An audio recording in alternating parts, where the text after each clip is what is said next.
Hello everyone, and welcome to tonight's stream. Unfortunate, yeah, cock and ball torture. Hey Tony, how you doing? You doing okay? Very cool. All right. I still hello. That's me. Here we are. I forgot I still had to do episode 2, so I'm just gonna let this play. We've done everything. Episode 2 is done, but this is the aftermath of episode 2. Not really. Well, is there something important? Oh, for fuck's sake.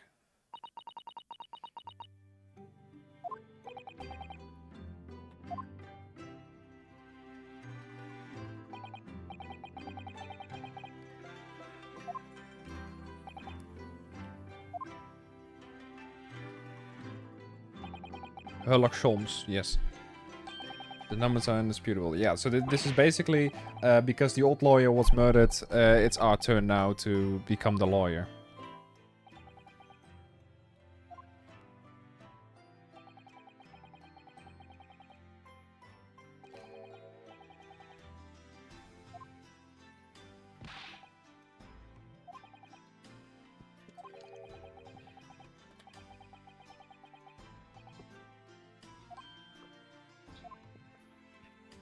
Let the drama begin. Well, we have to sit this one out first. When I say that this game is a lot of dialogue, I mean it.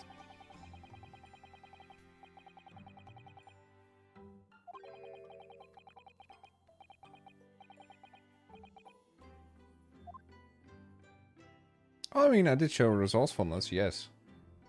Just took me like 9 hours to figure the half of it out.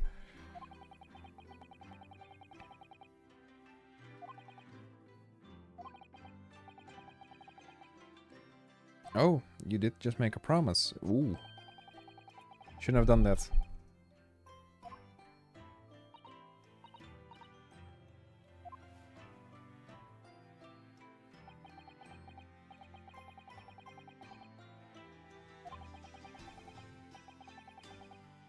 Okay.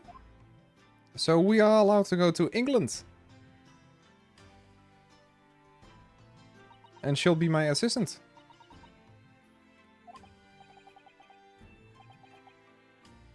Very cool. But my biggest question is still... Where... I thought we were both in lawyer school, so why is she teaching me everything? You know...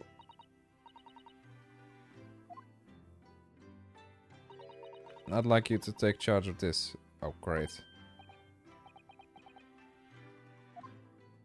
iPhone 15 ad grows.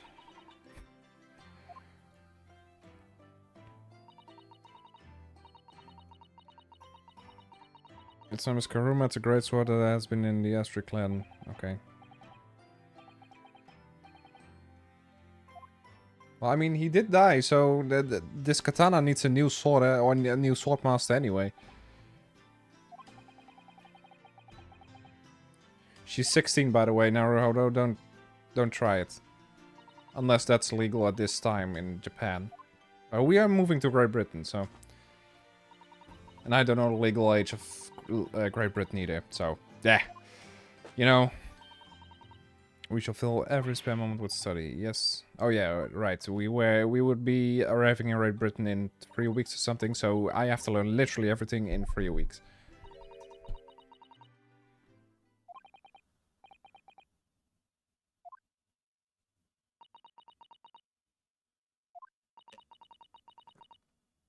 Oh, please throw me to the ground 3 times.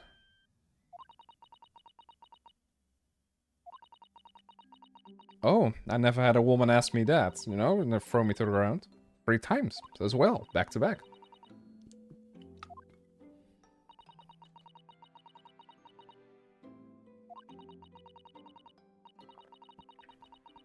It was completely unforgivable behavior. Well, suspicion is natural to the human instinct, so I wouldn't really say that you've done anything wrong here.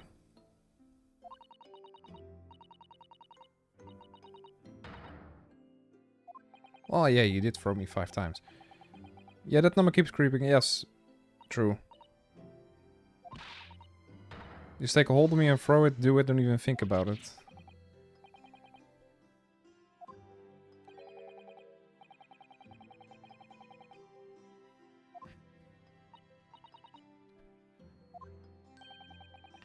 I observed your throwing technique several times with great interest. I confess I was most impressed.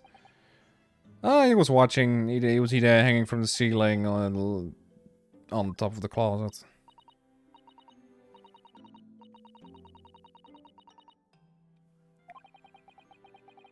The Susato takedown. It leaves your head swimming, believe me.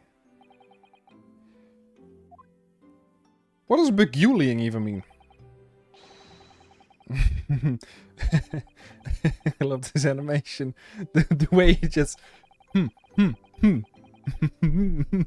Oh, for fuck's sake. Oh. I went swimming last night, or last afternoon, and Jesus fucking Christ, when I'm doing this, I do feel it in my arms. There was a water slide, and it just kept going on it.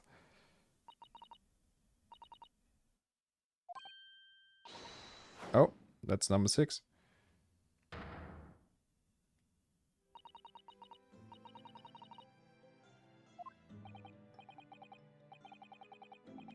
Oh, looks like we are both learning new stuff. That's a squash. Oh.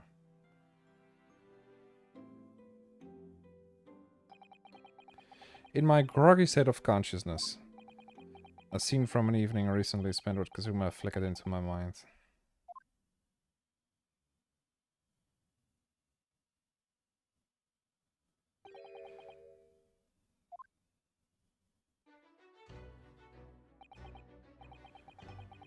That's been passed down through generations of the Asogi clan. Can't believe you managed to get the permission to bring it with you. I mean, taking katana on a Suruto is more than a little irregular. Still not episode 3, by the way. A Japanese man's sword is his soul. I can't be part from my katana. So what if you die? How does that work? To slice evil in two.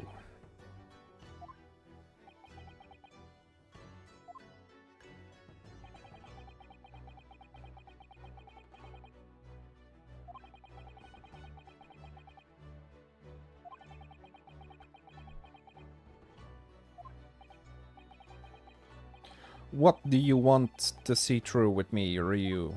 Or, Asogi, Kazuma, whatever. What do you have to sit through, though?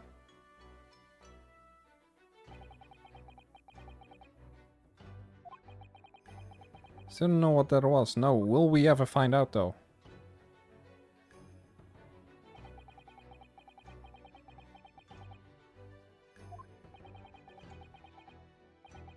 London. This is the end of episode 2. Okay. Whoops. I had to do this in between. Originally, I had to do this in between all of this.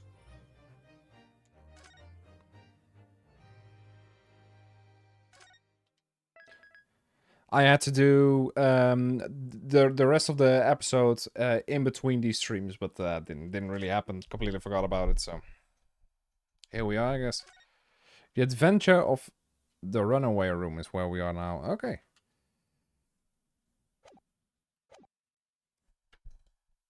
There we go. Episode 1 done.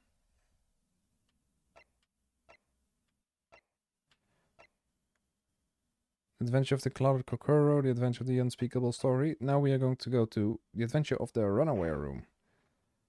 So it's going to be some type of snakes on a plane bullshit.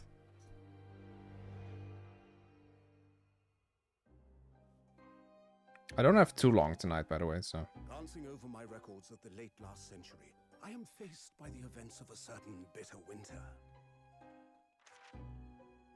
A murder in a carriage as it sped through dense London fog in the dead of night.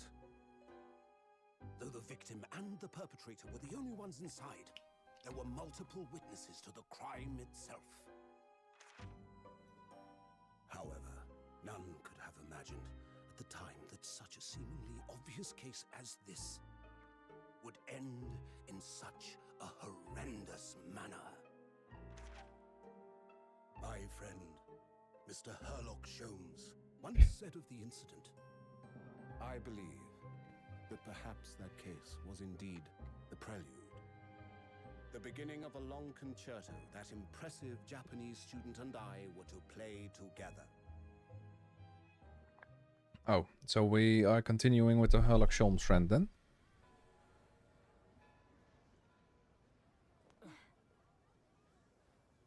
Amazing. Is this really just a railway station? Railway station or not, I've never seen such an enormous building before. And look at all the steam locomotives. This Well, company's yes. incredible. You find locomotives in a fucking train station.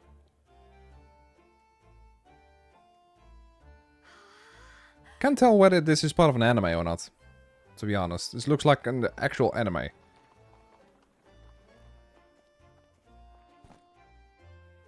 feel like I'm dreaming. So this is the capital of Great Britain. So, where to? Oh, hello. Climb aboard. I'll take you wherever you want to go. In that case, the Supreme Court in Whitehall, if you wouldn't mind. My pleasure. I really dislike how this just looks so good with all the with literally just everything. You know, the visuals, the audio, and then I have to do everything myself in about a minute. Fucked up, man. And Fucked up. welcome to the center of the world, Great Britain's mighty capital, London. That looks like the Eiffel Tower. Okay, whatever. Whatever. Not even gonna try.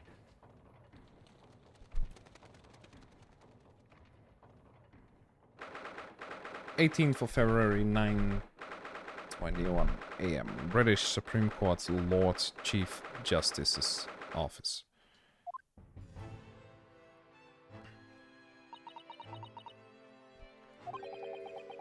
What an incredible place.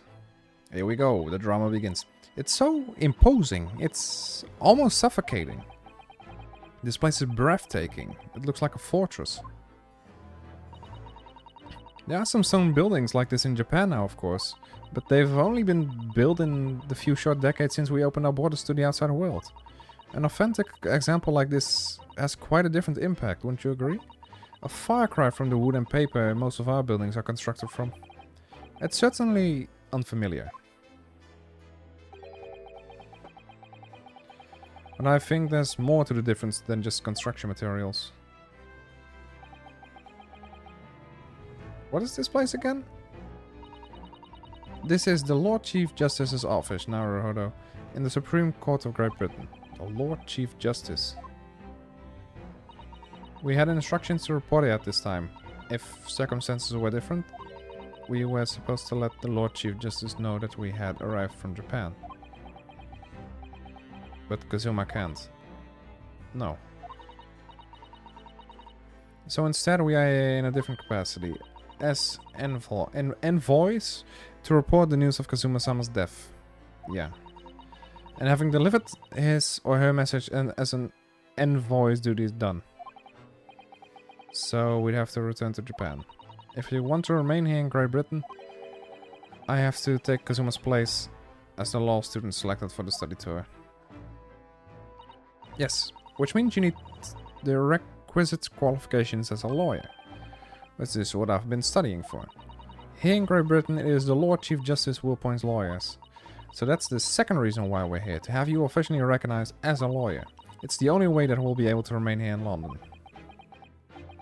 I hope I'm up to scratch. Ah, good morning. Sorry for keeping you. Oh. I trust you aren't too exhausted after your long voyage from Japan. That's quite an imposing guy. It seems I'm 1 hour, 12 minutes and 47 seconds late. My apologies. Oh, no, don't mention it. We're never happier than when we're standing around with nothing much to do. How fortunate. So, introductions. I am Mel Strongheart, Lord Chief Justice of the British Empire. And I feel like a little mouse on an elephant's foot. Come on, Miss Naruhodo, don't be a mouse. Oh,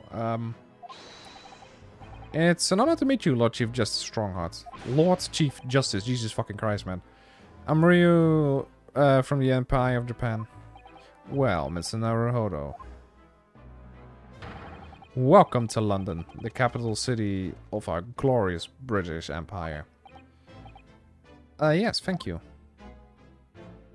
I'm getting evil vibes from this guy already. Can I examine him? Oh, no, we cannot. Anything we need to do here? Oh, look at these menacing metal giants facing each other across the room. I believe those are knights. No. I believe they're... Yes, they're suits of armor. Oh, right. I thought maybe they were like the lion dogs we have in Japan guarding shrine gates? No, not at all. In fact, in Europe, suits of armor like these are always possessed by evil spirits, you know? And they roam around in the middle of the night. Really? Is there nothing you don't know, Mrs. Hato? This book tells me everything I need to know about everything. If you're ever unsure, just ask. When did she get that incredible tome? Well, there's no spirits in there. These were used for fighting back in the day.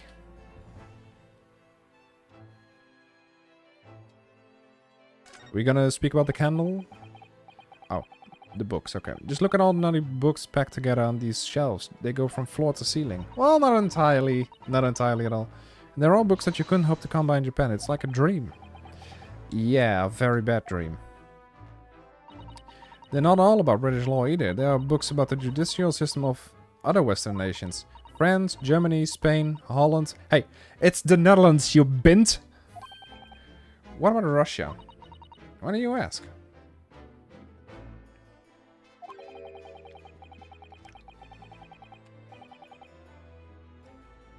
I was wondering about asking the Lord Chief Justice how you say wardrobe in Russian. What do you think? I think perhaps it's a fault best abandoned. Alright. Is this some kind of clock? Actually, I think we might be inside some sort of giant clock. But those gears are larger than anything you'd find on a steam locomotive even. It's eerie. Do you think clocks are some sort of hobby of his? The Lord Chief Justice, I mean? Well, boys do enjoy fiddling around with machines, don't they? Not necessarily. I'm not sure you could fiddle with cocks that size. Stop it! So, I know it says cocks, but you know what I mean. And I'm certain you shouldn't call him a boy. Boy playing with his cocks.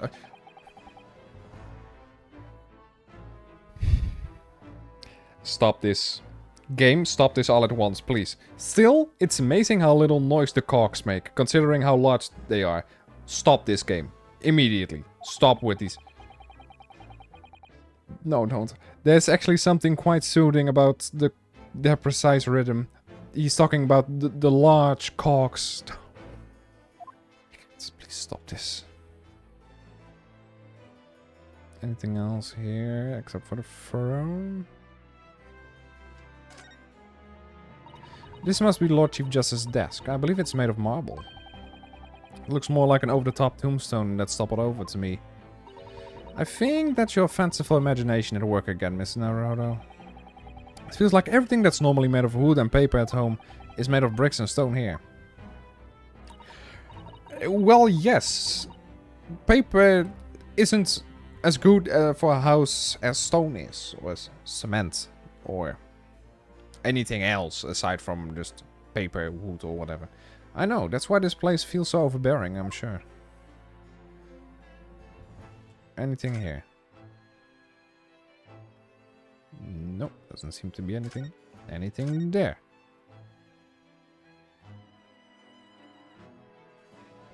I think I got everything.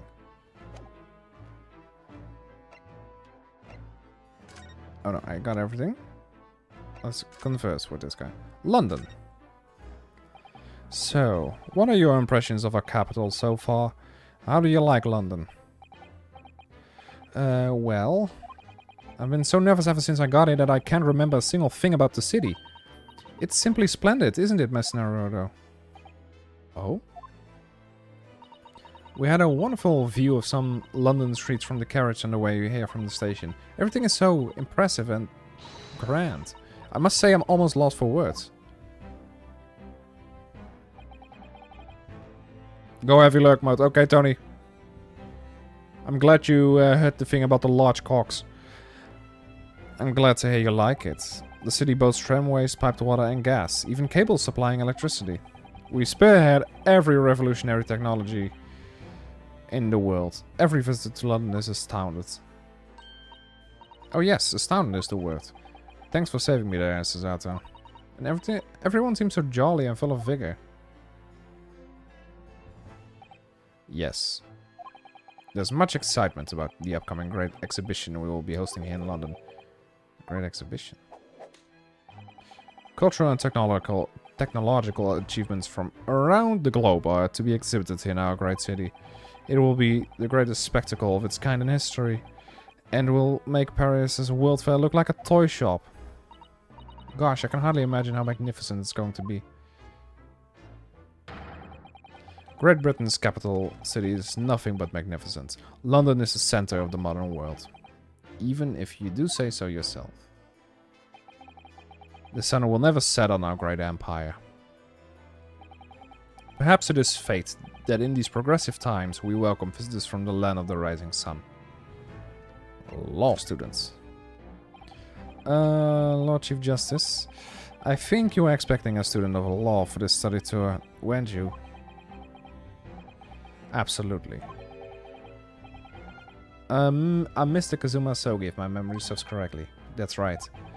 The British government has already been telegraphed a full report on the situation. I understand the young man has lost his life aboard the steamship bound for our shores. That's amazing, the news reached him before we even arrived. My country naturally extends its deepest condolences to yours. And you honored this appointment specifically to inform me of the news? Yes. We are here in the capacity of an envoys from Japan to report the sad news in person. They tell me you Japanese are people of protocol and courtesy, and I see that it's true. And it is with some regret that I must inform you that the death of the young lawyer means this study tour arrangement can no longer proceed. If you would just hear us out, Lord Strongheart. Oh, now he's pissed off. What do you have to say, madame? It's about the study tour.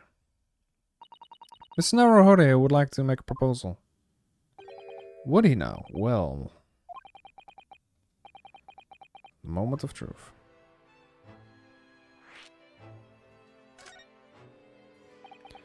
The thing is, Lord Justice... Lord Strongheart... I was wondering if perhaps you would consider allowing the study tour to go ahead. Don't misunderstand me, Britain would ideally like to see the tour go ahead. But without a lawyer from your country, there's nothing to be done. Well, in that case, what if there was someone else? Another lawyer from Japan, I mean. Stop it. Is there something I don't know? Only a single lawyer was invited to Great Britain from your country, and that was Mr. Sogi. At least, that is what I've been led to understand. Well, the thing is, this really isn't going well at all. I just can't seem to find the right words to say to this man. Mr. Naruhodo, I could ruin things here if I'm not careful. What am I going to say?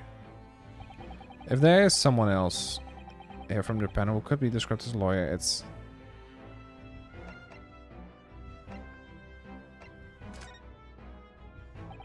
It's me. I can do it.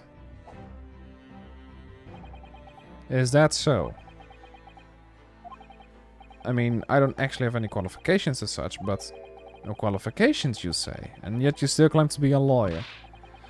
I have acted as a lawyer in court before. Only once, as it happens. And I had Kazuma to help me, and I was the accused. But glossing over the details?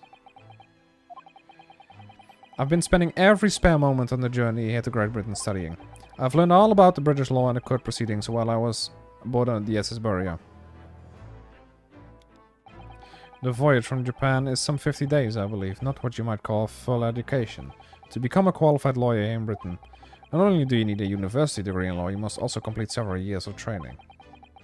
I realize it's far too short of a period of time, but I can't just go back to Japan. Oh, hold the fucking phone. Are you kidding me? Oh, thanks, Tommy. I completely forgot about this. I went to take a shit and then it... The Ace Attorney Chronicles. Let me fix this really quick.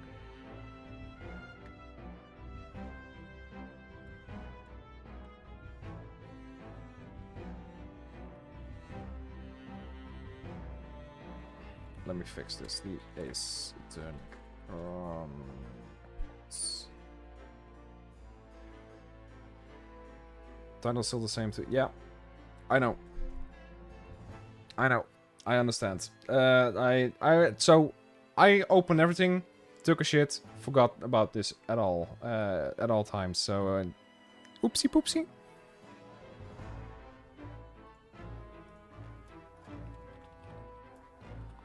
Hold on. Title should be. We're playing the Ace Attorney Chronicles. Wrong title. Oopsie. There you go. Okay. Oh no! It smells like onions, that burp. Kazuma, Mr. Soga's journey has only just begun. Coming here on the study tour was all he thought about. I have to carry on and do everything he planned to do. Currently in surfer. In what?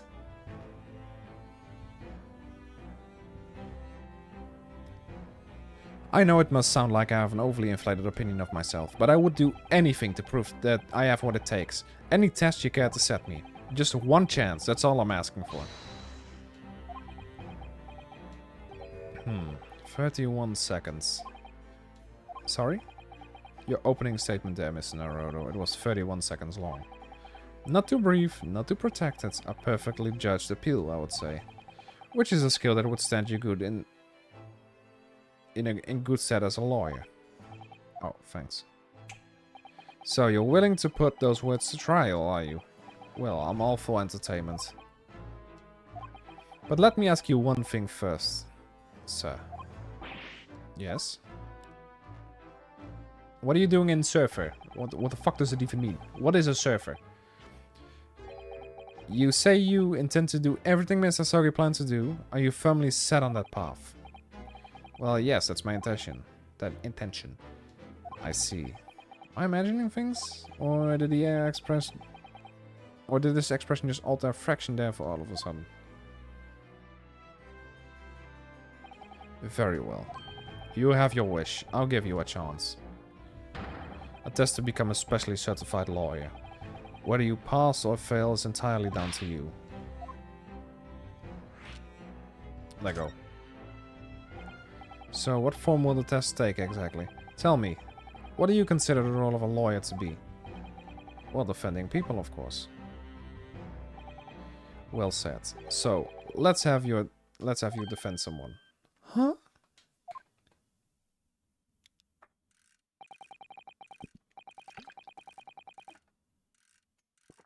Your timing is perfect, in fact. There's an apt trial about to begin later today. No advocate has been appointed for the defense as yet, so this will become welcome news. Today? Straight away? If you manage to secure a verdict of not guilty, you'll have passed my test. What could be simpler? How do I get myself into this situation? Well, you did ask it yourself. Well, could I ask what sort of trial is it? Yes, good question. I remember.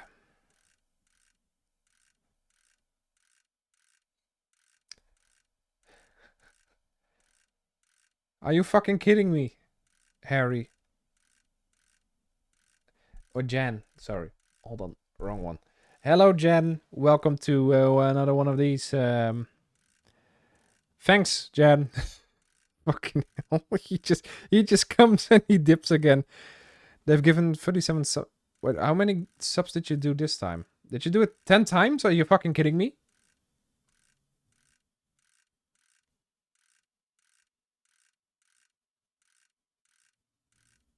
How many gifts? Wait, is that? I'm so confused by this. Did you really?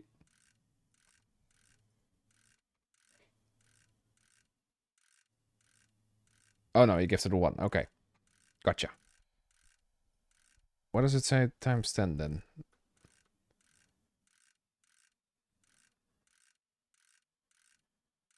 Oh well, thanks, Jen, for dropping by again. I have no idea what the fuck is happening. So he gifted a tier 1, and then it says 10 times 1, 10 times tier 1. Well, okay, thanks, Jen. I have no idea what this all means, to be honest. It's a murder trial. Oh, well.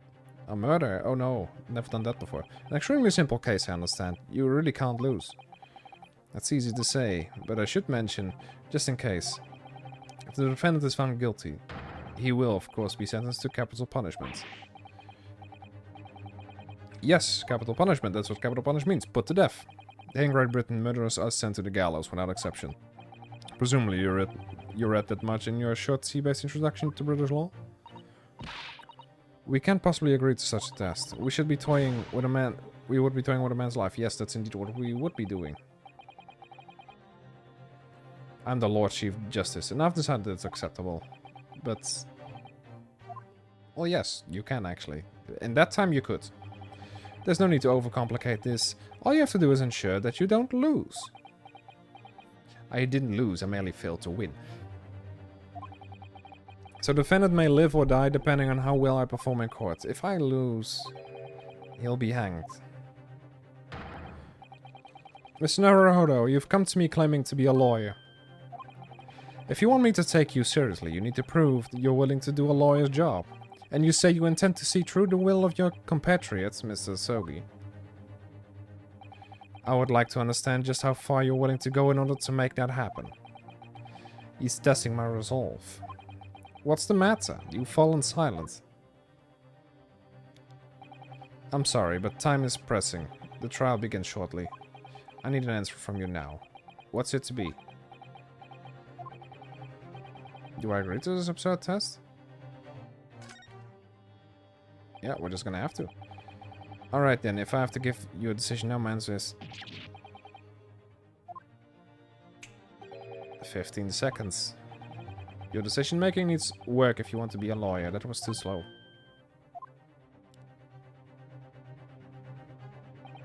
So, it's as I suspected, is it? Sorry? You have noble intentions, but lack the resolve to see them through. The test is cancelled. Thank you for stopping by.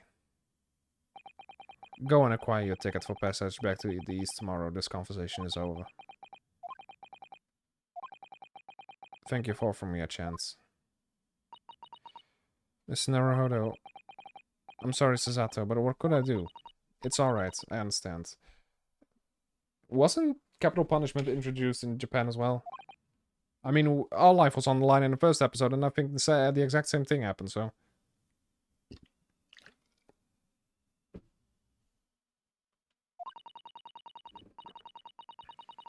It's not an easy decision to choose whether to defend a man in these circumstances, but resolve has absolutely nothing to do with it. What are you trying to say, madame?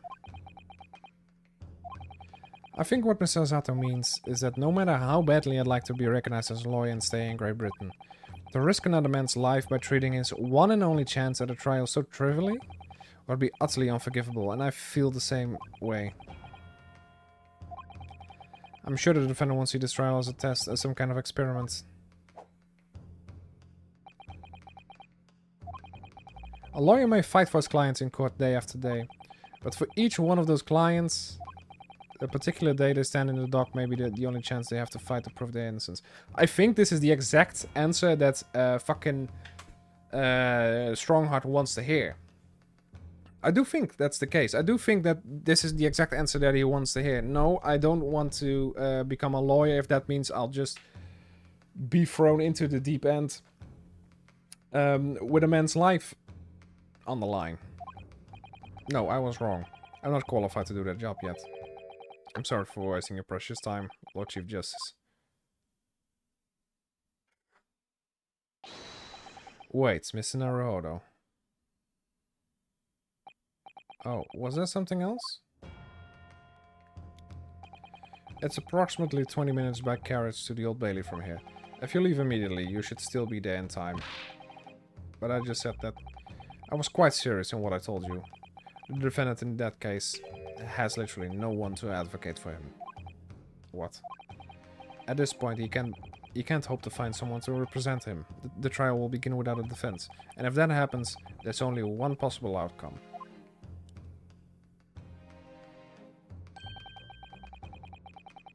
He will receive the most severe sentence the judge can pass down.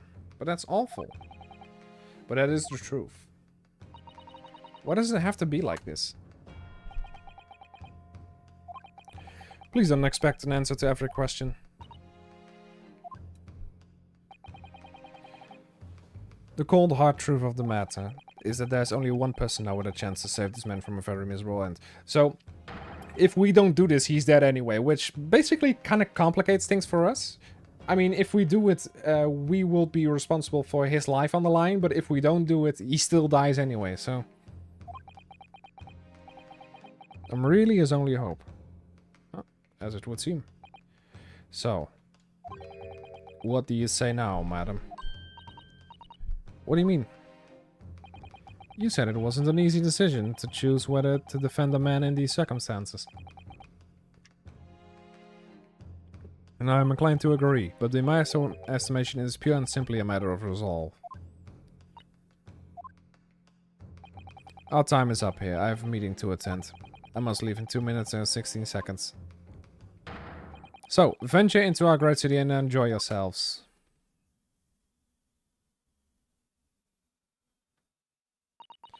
He's gone. The Old Bailey.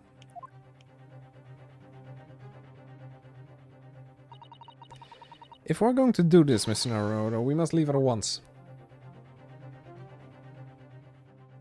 Do we?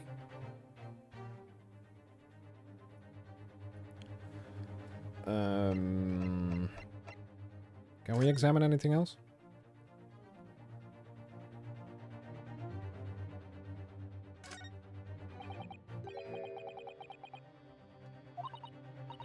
From this position, I can perform a Susanna takedown in it. I know. Yells. Hello, Naomi. I'm sorry that I put the wrong notification in chat at first. I completely forgot to change the title. I just decided to take a shit right before the stream, and then when I got back, my brain was like, I'm all good to go. So I just opened the fucking stream, and then it still said blah blah blah blah blah. No. Oh well, here we are. If I need to throw you, I will.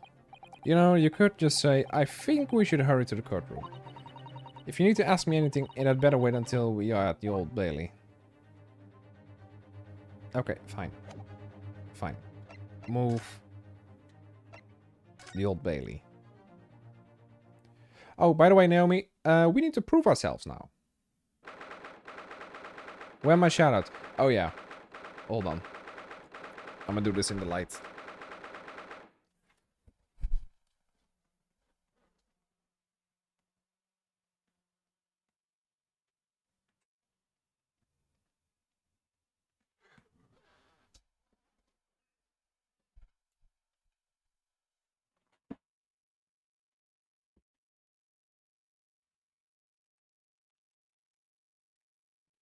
Naomi, thank you so much for the subscription. This is the 17th month that you've done this. I want to thank you very much for doing it once again. This has almost been 1.5 years. Do you have any idea how long that is? That's another $2 in the pocket.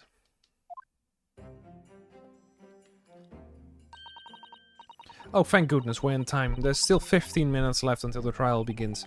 I never knew a horse-drawn carriage could go so fast. I thought my teeth were going to rattle loose. Yes, so basically we are now in Great Britain. I'll catch you up for the last 40 minutes. We're now in Great Britain. Where the hell? Why is... Why is there toothpaste on my nail?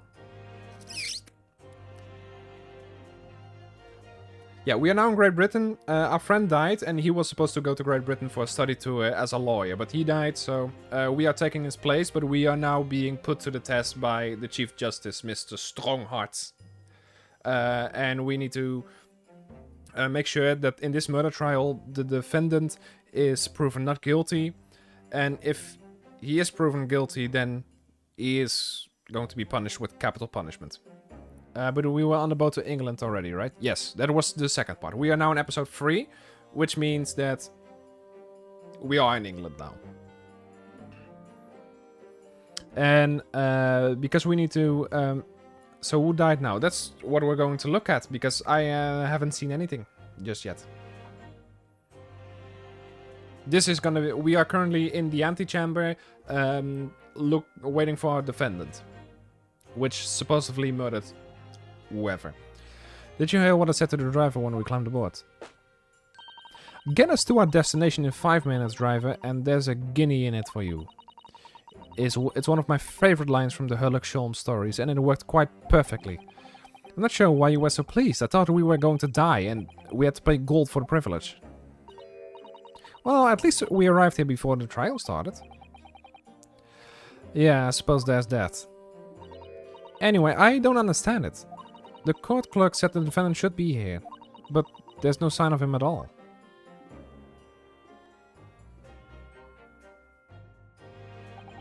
So this is the Old Bailey. Even this room for defendants to wait in is grand. Are you alright?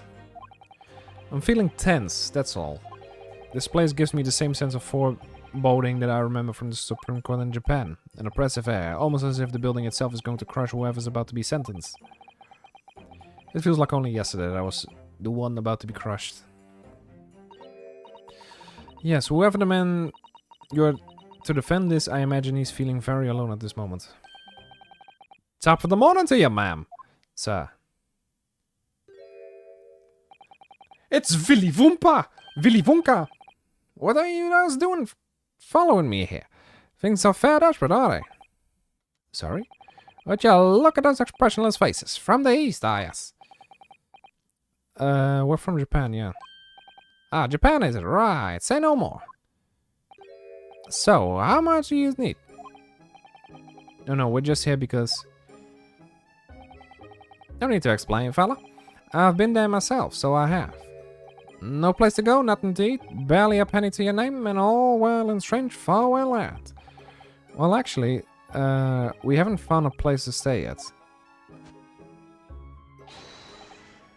It's grand, it's grand. Let me start by giving you 1,000 guineas. Say nothing now. 1,000? Please, Mr. Sato, you don't have to shout. But 1,000 guineas is enough to build an entire mansion in the most prestigious area of Tokyo. I'm not gonna scream. That's not gonna happen. I know people want more drama, but no. There's nothing to me at all. I like to ensure I have sufficient funds to weather a rainy day, you see? I have enough wealth to buy the city of London 2 or 3 times over. Could that much rain even fall in one day? Well, even so, we couldn't possibly accept such a large sum of money. That hit me in the eye. Don't get me wrong, fella. I'm not giving it to you, no strings attached. I'll be wanting you to do something for me. He's the defendant, isn't he? To be honest, it's a little embarrassing. The trial that's about to begin, you see, is for me good self here. I'll be in a dock. So now, what I want you to do is come along with me and stand there beside me. Officially, you'd be my lawyer, but that's just a little detail now. Oh, well, the thing is, don't worry about a thing. All you have to do is stand up there next to me, nothing more. Otherwise, you see, the trial is going to start without me having any kind of representation at all. So it was true, the Lord Chief Justice wasn't just making it all up. I'm terribly sorry to have to ask, but does that mean you're the defendant in this trial?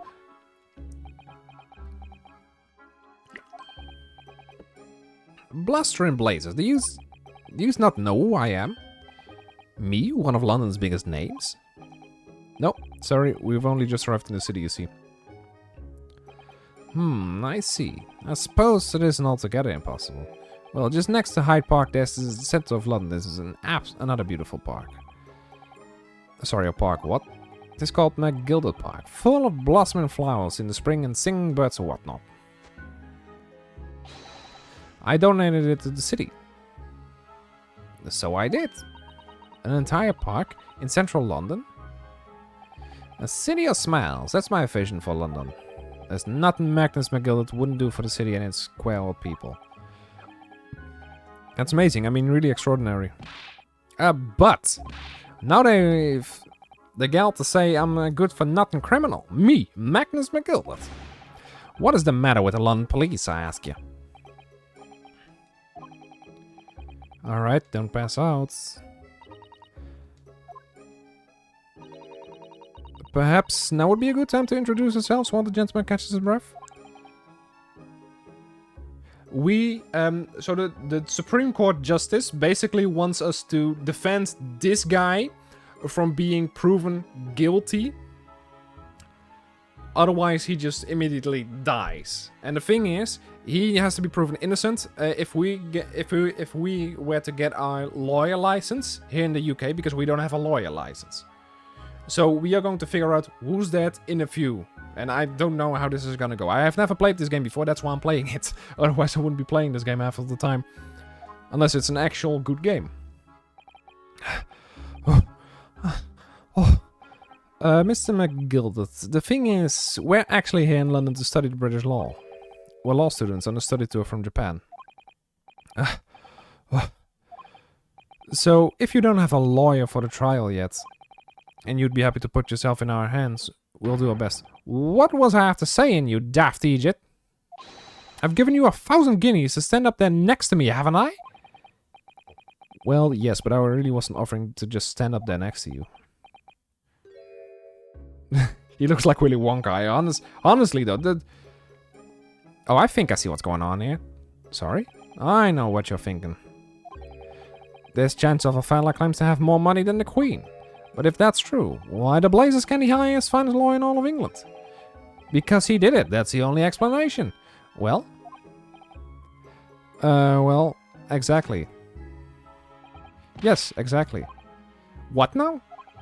Well, like you said, if you have all that money, but you don't have anyone to represent you in court, there's no other logical conclusion than you're guilty of the charges.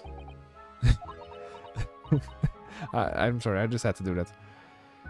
Well, you call a spade in these, so you do.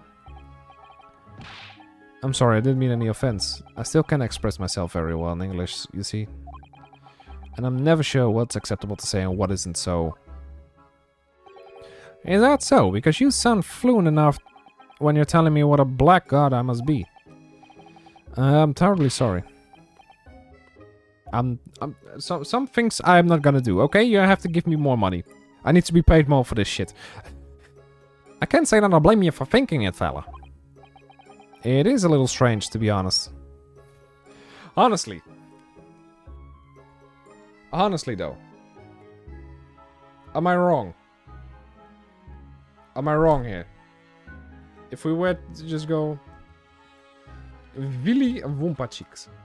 Honestly, am I wrong? Oh. Am I?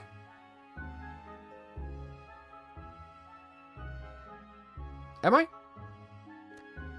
I can't be that far off, right? I can't be that far... Honestly. Honestly. Be honest with me. Does this look the same?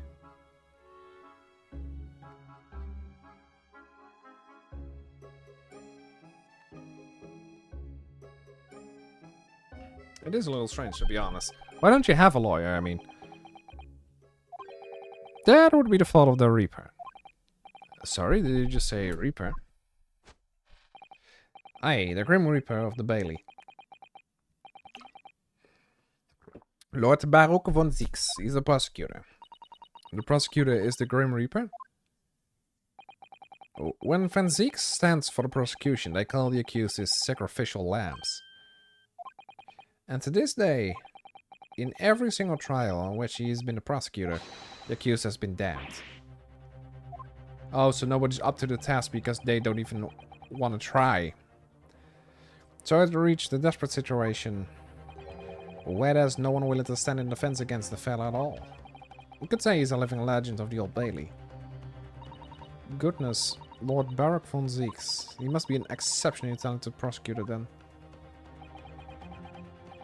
Talented isn't the word you're looking for, madam. It's cursed. Cursed? What on earth? The defendant is summoned and his counsel. Please make your way into the courtroom. This trial is about to begin. His counsel, that would be me. Oh, this time. Well, there, fella, don't let me down. But I don't know anything about the case. You haven't told me what happened. Until you showed your face here, I'd made up my mind, so I had. Sorry? I decided I'd have to defend myself in there. How would that have worked? Well, you did the same in the first episode, didn't you? Drew you? But then you made an appearance, a student of law, wouldn't you know? There's no accident, I can assure you that. It's fate. So don't get cold feet now, please. Nope, we don't know anything at all. I literally know nothing about the case, or about this man who stands accused. In fact, the only thing I do know is that I can't just turn my back on him. Unless he actually did it. I'm just saying, if he actually did it, there's no reason for me to defend him at all. The man has no one, he'll have to stand alone in that courtroom. Armed with nothing to defend himself. Something that Kazuma would never have allowed to happen. If you're late for the start of the trial, you will lose your right to stand. I'll be right there. Was this part 1 already? It's happening then. My first trial in a British court. I hope you're watching over me, Kazuma. Because I have no idea how I'm going to manage this.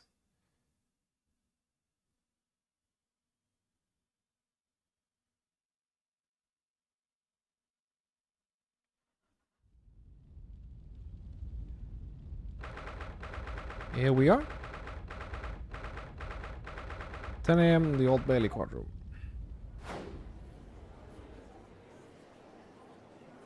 Oh, those are 6 judges, then. This is the highest court of Britain, the Old Bailey. The centuries of history in this place is palpable, isn't it? It's so different from the Supreme Court in Japan. It feels both imposing and serene at the same time. The atmosphere almost makes words redundant. Whatever the country, determining a person's guilt of innocence is always a solemn affair. May I say something? Oh yeah, what? Your eyes look ready to pop out of your head again. I know, but I just can't help it.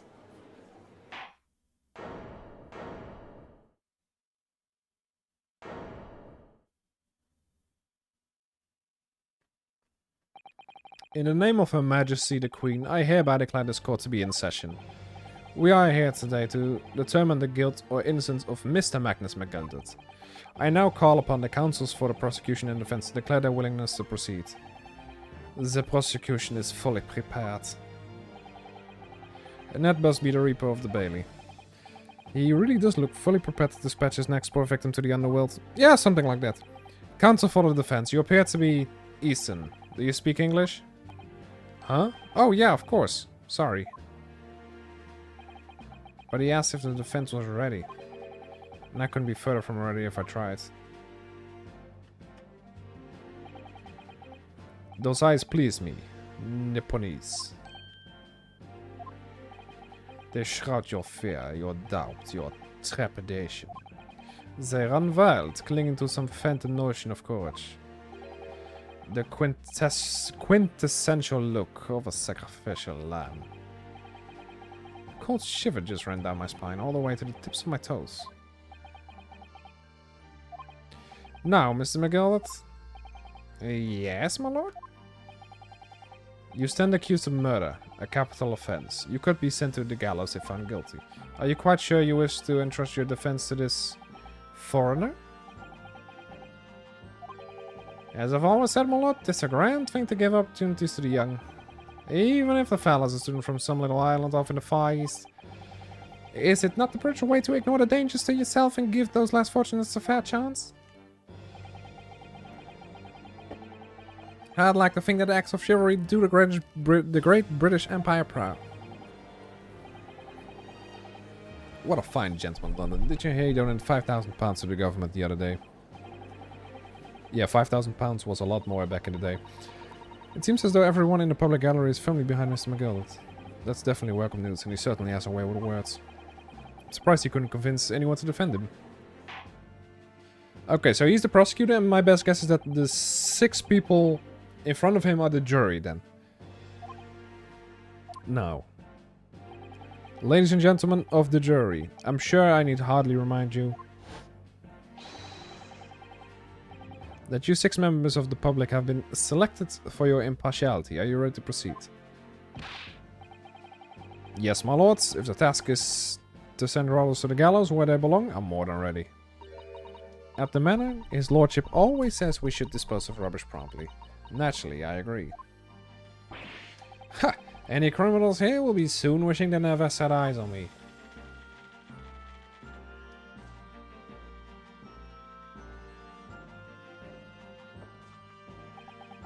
I feel a chill. Oh, don't mind me, my dears. I'll just be getting on with my knitting. Must finish these mitts for my grandson. Mr. Naruto, those people are the jury. Yes, that's something we don't have in Japan yet. That's right, I've only ever read about it. But here in Great Britain, the court's final verdict depends on the opinions of these 6 jurors. I do wonder if the jury has to be unanimous, or if it just has to be, you know, a plurality, like 4 out of 6 have to agree. Because if it's unanimous, then we have to make sure that all 6 say not guilty, or either 5, or at least 5, or at least one of those says not guilty. Because if we do that, then the actual, or that's the American system. But if they, if one person doesn't agree with the 5 others in this case in America, that means that this trial is a mistrial, and the jury basically says, "Hey, we can't find any verdict here." So what do we do is we let them go. But usually they either go with guilty or not guilty, so. The judges pass sentence according to the law, but the jurors determine guilt based on a common sense. So the defendant is ultimately judged from 2 completely different points of view. But how exactly do the jurors give their verdict? That I don't know, but I'm sure it will become clear as the trial progresses. Prosecutor Van Zieks. My lord. It's been a number of years since we've seen you here in the courtroom. I thought you'd renounced your fame. Known as the Reaper of the Bailey, my lord. Infamy rather than fame, I would say.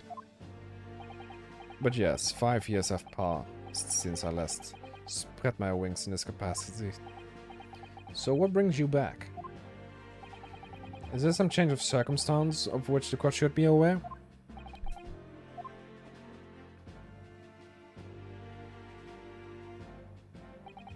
I leave that to your imagination, my lord. So the Reaper has been out of action for 5 years.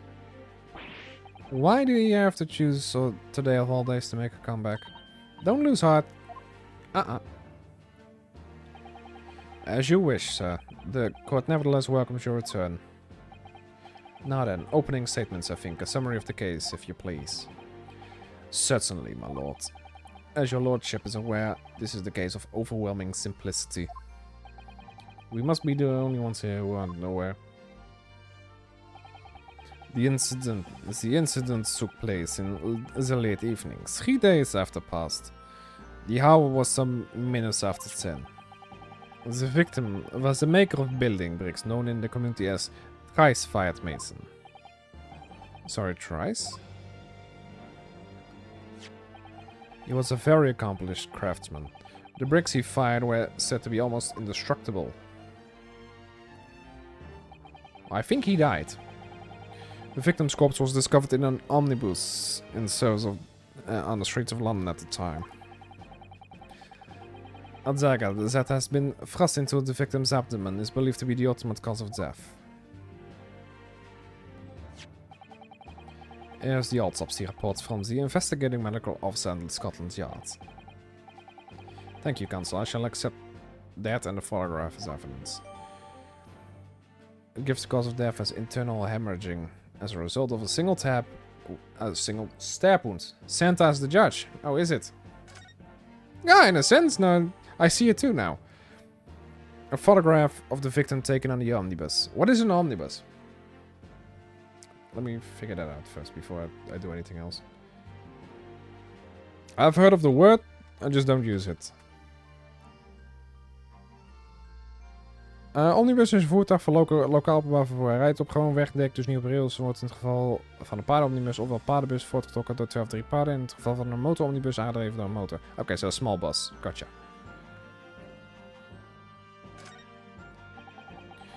And one further item of evidence. The prosecution wishes to submit these as well. And these are? Good lord, is that blood, Counsel? Yes, my lord. Seized by a policeman who arrived at the scene. These gore-soaked gloves were taken from the hands of the accused when he was arrested. What? Miss McGill's gloves had blood on them?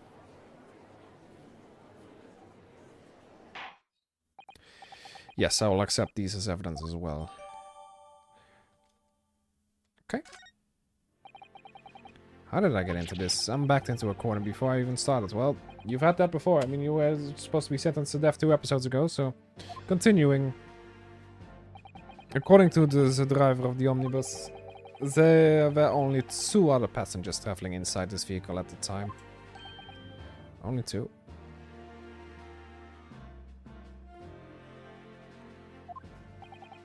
Obviously, one of those passengers was the deceased brickmaker, Miss Mason. Mr. Mason. The other was the accused, Magnus McGinty. Well, rather damning circumstances to say the least. Defendant, what say you? Well, of course, I have no recollection of such a thing. Thanks for the gift. Yes, he just pops up, throws down a few subscriptions, and then just leaves. Welcome back, Tony. To be sure, I rode the omnibus that evening. But whenever I'm in a carriage, I'm taken with a fierce tiredness, and I always succumb to it. I claim to have been asleep. It's the motion of the carriage, my lord, little, and so it is. And when I opened my eyes again, it was a desperate sight before me. The body of a man I'd never laid my eyes on before in my life. Now I ask you, what good-hearted soul wouldn't rush to help a fellow bleeding from his stomach? I wasn't about to start worrying about my gloves now, was I? I reached out to give the man a hand. So the blood got onto the gloves then, after the man had been killed. Unfortunately, that statement of the drivers is only the beginning. What?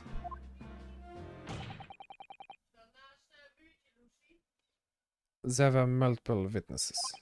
So the precise moment at which the brickmaker was fatally stabbed.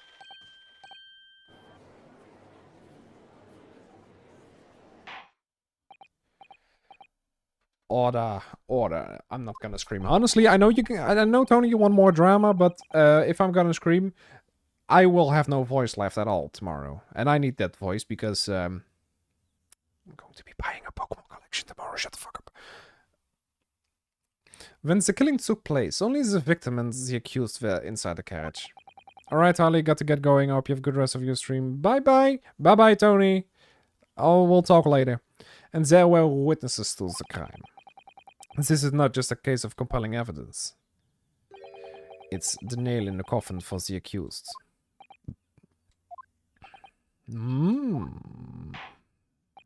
Thank you, counsel. The circumstances of the crime have been made quite clear. I think we will hear the testimony from these witnesses first of all.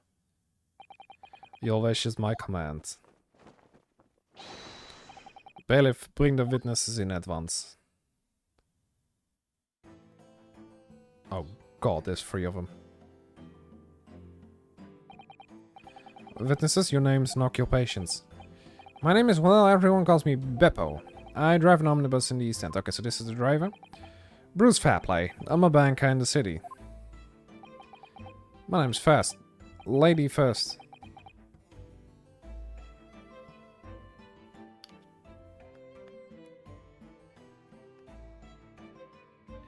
Ladies first. Gotcha. I make hats for gents.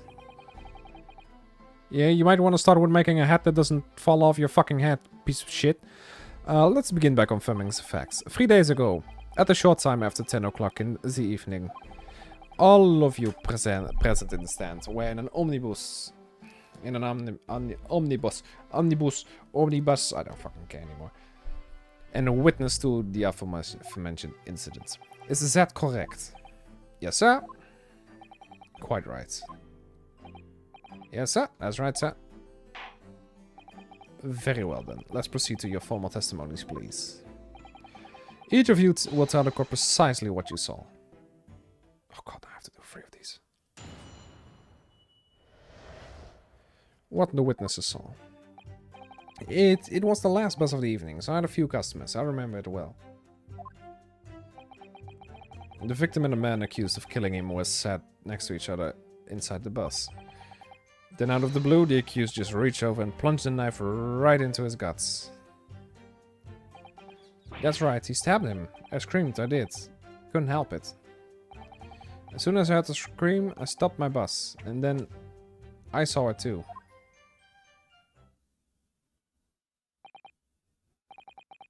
Unambiguous testimony, I must say. Omnibus. Exactly, my lord. These men witnessed the incident in the omnibus with their own eyes. I'd like to ask a question, if I may. Yes, counsel? Well, this testimony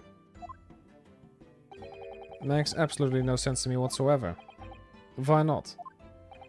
What accent are you doing, by the way? I'm trying to go with German. Because he's von Zieks or whatever. Van Zieks, so... I could try a Dutch accent, but don't think that's really any different from what I usually do, right? Well, the incident took place inside a moving carriage, didn't it?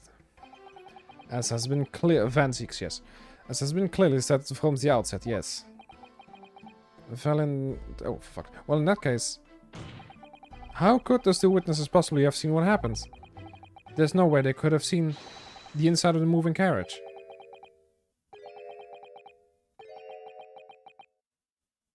What am I missing here? How quaint. I read that civilization into the Eastern nations was a good century behind our own. But you're here in London yourself. Are you really so ignorant about our omnibuses? It sounds more Russian, or doesn't matter. German, Russia. You know, I mean, they haven't really departed since 40 years ago, so it's not that long ago. Huh? Tell me, my Nepalese friend, have you even traveled in an omnibus? Well, no. We only arrived in London this morning. No matter. I've arranged for us all to see for ourselves the actual scene of the crime, that is. What do you mean, the actual scene? Our carriage is designed to be moved, after all. Presumably you understand that much.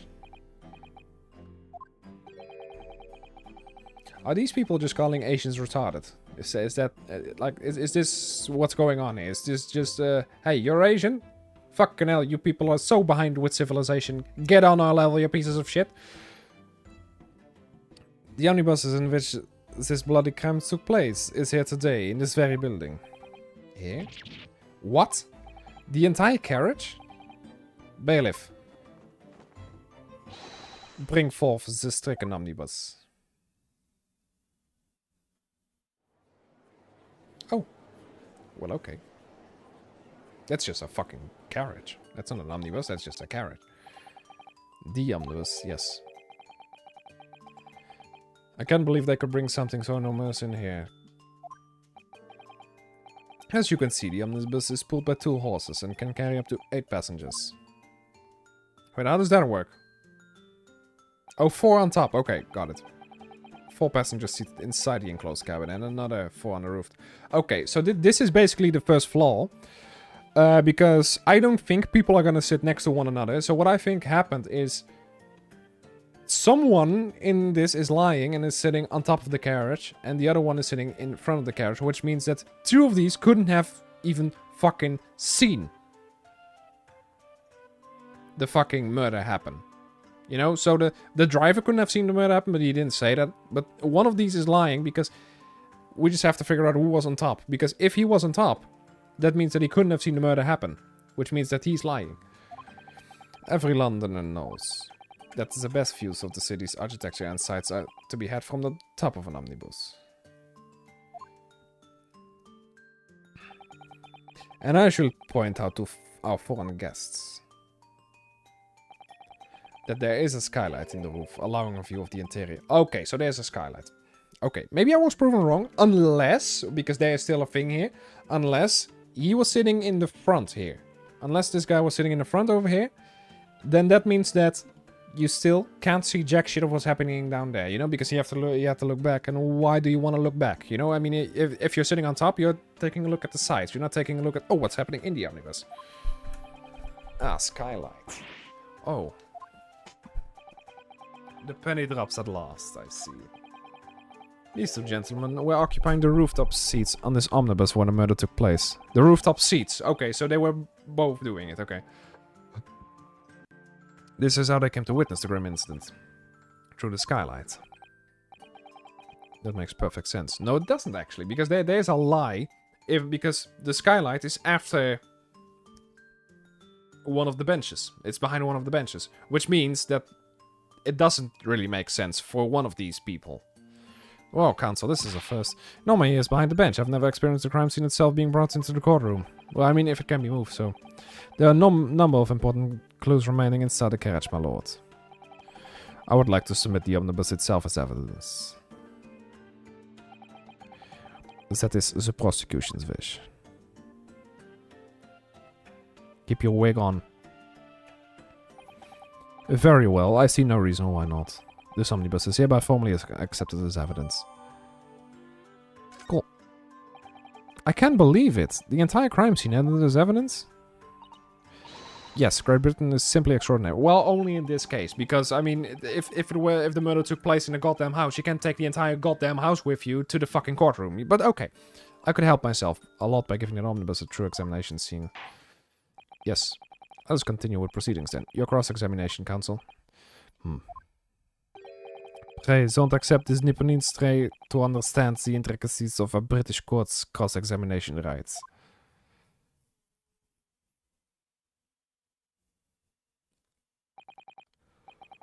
Alright, my first cross-examination in the British courts. Slap. Focus. Ryu, focus.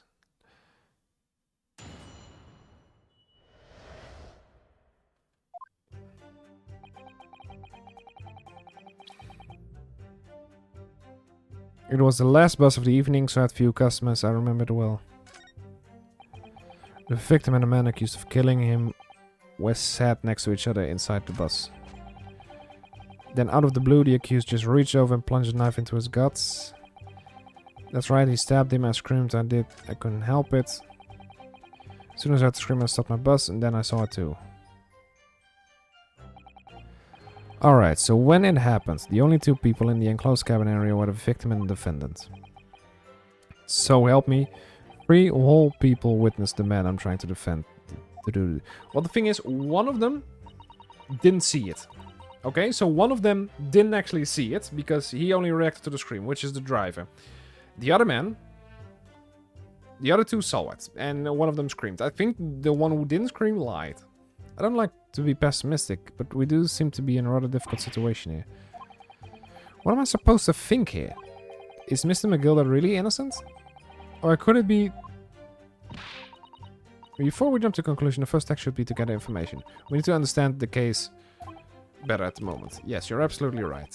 Let's listen to those witnesses. Well, I actually wanted to actually see the entire fucking carriage myself, but okay.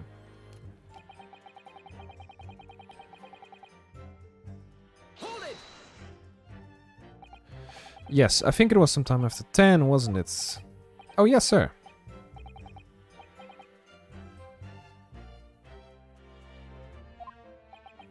And you had 4 passengers on board at the time, is that correct?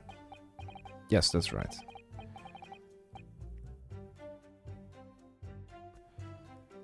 Not all traveling in the same parts of the bus, though. And There were no other passengers when the incident took place. No one aligned, for example.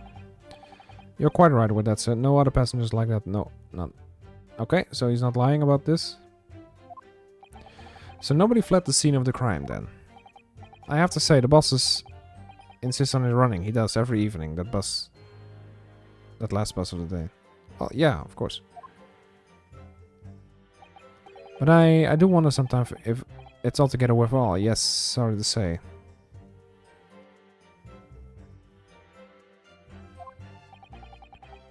What do you mean by that? Well, what with it being so cold and everything and only making 20 pence on the run, you see. Yeah, I spent that much at the pub on the home just trying to warm up again. Oh, poor him. He gets paid minimum wage. Hold it! And you saw them through the skylight in the roof of the carriage? That's right. When you sit up on the top deck, the window's right there at your feet. True. Yes. There was a lamp on the inside, so I had a pretty good view. The two of them were wearing hats, and I couldn't exactly make out their faces. But there's not a shred of doubt in my mind that it was Mr. McGilbert. How can you be so sure? Well, how can I put it politely? McGilbert is a gentleman of rather small stature. I couldn't have mistaken him for anyone else. Let's not forget that when the vehicle came to a halt, the only people inside the enclosed cabin were the deceased Mr. Mason and Mr. McGillis. There's no room for doubt here. I really wish there was. Exactly. Then out of the blue, the accused just reached over. Hold it! You actually saw the exact moment it happened? Didn't I already testify to that? Hey, put your cane down. Or if Dickham hard-working city bank is not considered trustworthy these days. Oh, no, I didn't mean that. This is no good. I really got his back. Perhaps you could just tell us what you saw in a little more detail, if that's... My lord. My mind is made up, my lord. It's completely and utterly made up.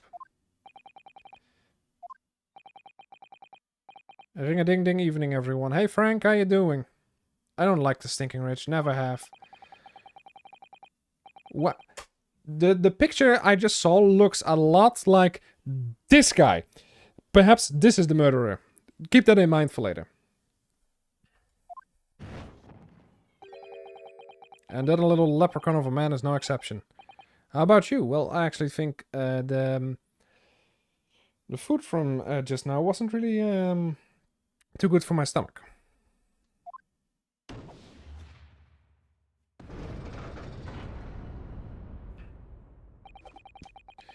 There's no point in wasting time listening to any more of this. That's my opinion on the matter anyway. That's precisely what I was about to say. As the foreman of the jury, it's my duty to send a good example to my fellow jurors. Oh, rip for your stomach, yeah. What is happening here? Let me see. Ah yes, it seems that how the members of the jury give their verdicts. With fire? Apparently yes. White for innocent and black for guilty. As the 6 members of the jury make up their minds about the case, one by one, they each cast a ball of fire into the great scale of justice we saw a moment ago. So if those enormous scales fall completely to the black side, does that mean... Let's do our very best to make sure that that doesn't happen. Now I'm even more worried. Oh, we are still pressing him. The court acknowledges the change in the jury's stance. Counsel for the defense, please continue with your cross-examination.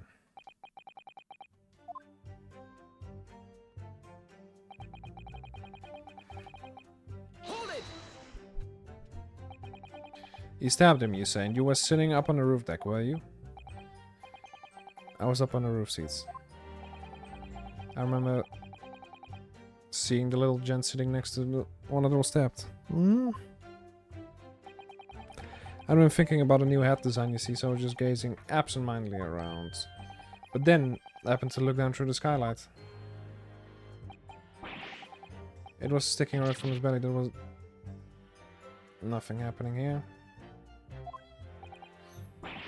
A grim sight indeed. That didn't help me at all. The jury looked like they're even more convinced the client did it than they were before.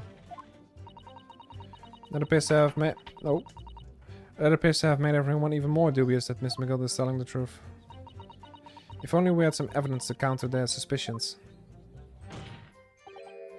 Mr. First. Yes, sir? Is this the knife you saw? Oh, good grief. Yes, that's it. For God's sake, man. Is that... Well, I mean, if they drag the entire murder scene here, why wouldn't they drag the murder weapon in here as well? That is a blade of considerable size, Counsel. It is. And furthermore, the scabbard is emblazoned prominently with a certain initial. The letter M, which seems oddly familiar. Please, no. Hello, Esther. Oh, Frank and Esther. This is gonna go great. This... M for Magnus, perhaps? Or McGilded, possibly? Take your pick. It seems that this particular big name in London made a magnificent mistake. But there are M's everywhere. Like McDonald's. Like in Mason. This blade is far too extravagant for a poor brickmaker, so I've owned. No, this weapon of murder almost certainly belongs to the accused. Almost certainly. Keep that in mind, almost certainly. Not conclusive, but certainly compelling, Counsel. This game is high-paced. Yes, my brain works at a high speed here. A largest knife that was found lodged in the victim's abdomen. Its quality and fancy ornamentation suggests it must be quite valuable. Never expected it to be this fast. I am fast with this. If you want me to go slower, fuck you. My lord, if you forgive this interruption. Juror number 2, go on. Mr. McGill is a pillar of society and a gentleman. And a gentleman's word should be sacrosanct. However, those of us in service know we must accept hard truths. Wait, what are you about to do? Dispose of the rubbish.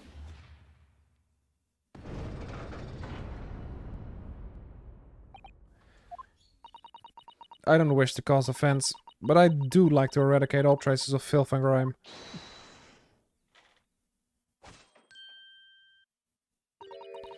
I have painstakingly typed every word uttered here today and cross-referenced all the facts. As such, I am now in a position to draw the only logical conclusion. Oh, he's about to die, isn't he? Not again. That's 4 out of 6 jury members who've proposed a guilty verdict. There are only 2 left. Every time I press these witnesses for more information, I just make the situation worse. What we need more than anything at the moment is more information. We're still very much in the dark. I suppose I'll just have to keep pressing the witnesses, knowing that more spark... Well, we still only have 1 left. We still only have 1 press left to do, because we've already pressed on the rest. I can't give up. We did get the blade as evidence, at least.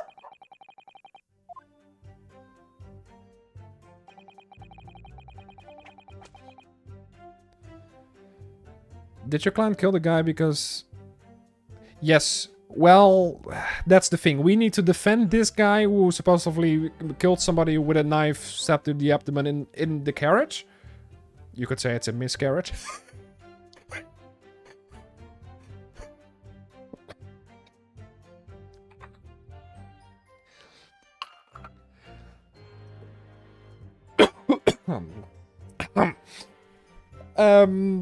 But yes, we are trying to defend the murderer here. What exactly did you see? Oh well, sir, that would be the passenger, sir. Yes, collapsed on the floor he was. And by the passenger, obviously you are referring to the victim, Mr. Mason, the brickmaker. Yes, don't worry about the accent popping in. And then the other passenger had that knife in his hand, like this. By the other passenger, obviously you are referring to the accused, Mr. Magnus McGill. The thing is, because this game is so fast-paced, as Frank just said, the problem with this is me trying to keep up with the accents, which is not really working.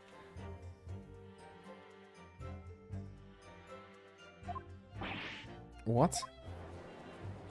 Well, I mean, that can't really be true because it was stuck in the abdomen. Yes, juror number 5. Do I take it that you two, as the master of the London Guild of Coachmen, the idea of a murder being committed in one of the city's carriages is utterly abhorrent to me. It wouldn't be right to make a decision before hearing all the facts, so I said to myself. But I've heard enough now.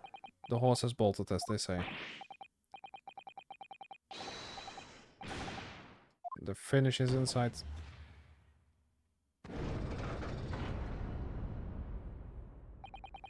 Beppo is a long-standing member of the guild, and I trust what the man says.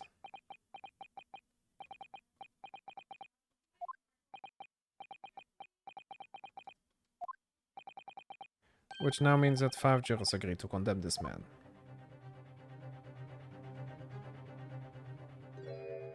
She hasn't been paying attention at all. Madame Juror number 6.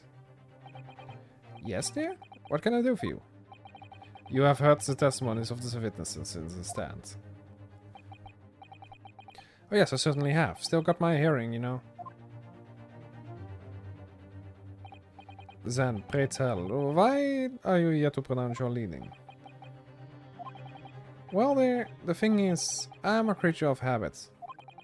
I always go to the park at around this time of day and sit on a nice bench and get on with my knitting. There's a lovely little park just near where I live. The Gilded Park, it's called. The gentleman donated it to the city, you know, to put a smile on Londoners' faces, he said. I can't imagine such a fine young gentleman would have it in him to take another man's life. He's always doing wonderful things for the city. That's right, a man like that wouldn't stab someone, surely.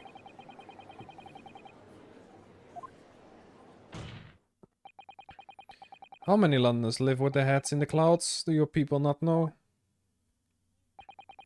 What kind of a man Magnus McGilded really is? What kind of a man is he? Don't answer the don'ts. The philanthropist, Magnus McGilded, has enough wealth to purchase the entire city he claims to value so highly.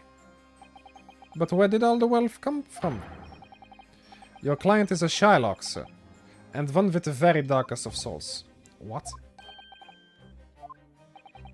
McGilded lends money at extortionate rates of interest, so his victims have no hopes of repaying for him. When they default, he takes possession of everything they own. He's a vulture that preys on the weak. I've never heard any mention of that before. Your faculties haven't deserted you, I'm sure, Madsen. So has this not thought crossed your mind yet? Would a man wealthy enough to buy London in its entirety not have a carriage of his own? For what possible reason could this man have had to make use of a public omnibus service? You're not saying that the victim, a poor brickmaker, had next to nothing to his name, save considerable financial liability. It will come as no surprise that his creditor was the accused, Magnus McGilded. But let it also be known that the very day Mr. Mason was killed was the final repayment day for his debts. The brickmaker was destitute. He had lost his house. He had not a shilling with which to repay his debts. And in the end, this pitiful soul had the very last thing he owned taken from him, his life. By the merciless philanthropist pretender Magnus McGilded. I don't believe it. If I might add something briefly. You claim that the victim had been lent money by Mr. McGilded. But where's the evidence to support that claim? Oh, here we go. He's like, fuck. Why is he drinking blood? Pray forgive the discourtesy of filling my hallowed chalice in a court of law. Lord Van Ziek's hallowed chalice. What the fuck does that mean? But I find myself in unexpectedly good humor. Why does that guy look like a that's actually, he's called the Reaper of London because he's one of the district attorneys, or one of the I think he's part of the district attorney's office, and he is the best. 100% success rate. Every single thing that he does, he just boom. I had heard ladies from the Far East would show great courage, but I didn't expect to experience it myself. As a judicial assistant to the defense, I'm simply doing my job. What a pity that your display of courage is in vain. This is the debtor's ledge, which details all monies loaned by the accused. You will find the victim's name clearly recorded inside. Allow me to present this ledger as evidence. And pray forgive the discourtesy of raising my challenge in a toast to the enigmatic East at the same time. A marvelous toast, counsel. I will gladly accept this new evidence. The debtor's ledger has been entered into the court records. 20 guineas. The victim owed a considerable sum. What the fuck is 1 guinea? How much is that? And the accused made quite certain he had ample recompense thing. Well, it would seem I've had to pull over my eyes. Regrettably, madam, that is the modus operandi of the accused. And it's such a pretty little park, too. What a scoundrel. Still. Maybe it's all for the best. Let's think about this a little bit. I don't stand for nonsense. Well, he's dead.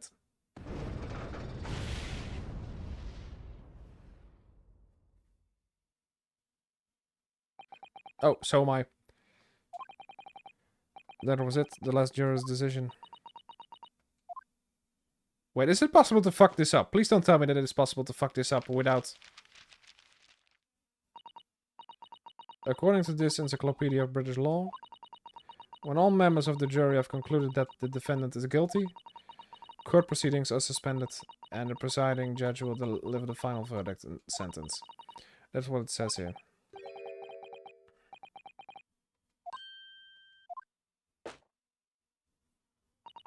There's a footnote, though. Footnote. However, the defense... All 6 members of the jury are now in agreement in this case.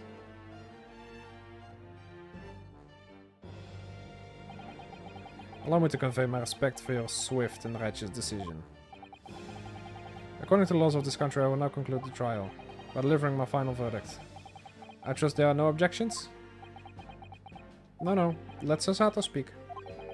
Mr. Zato, just tell me one thing. You were in the middle of saying something before, the footnote in your encyclopedia. However, the defense... What did it say next?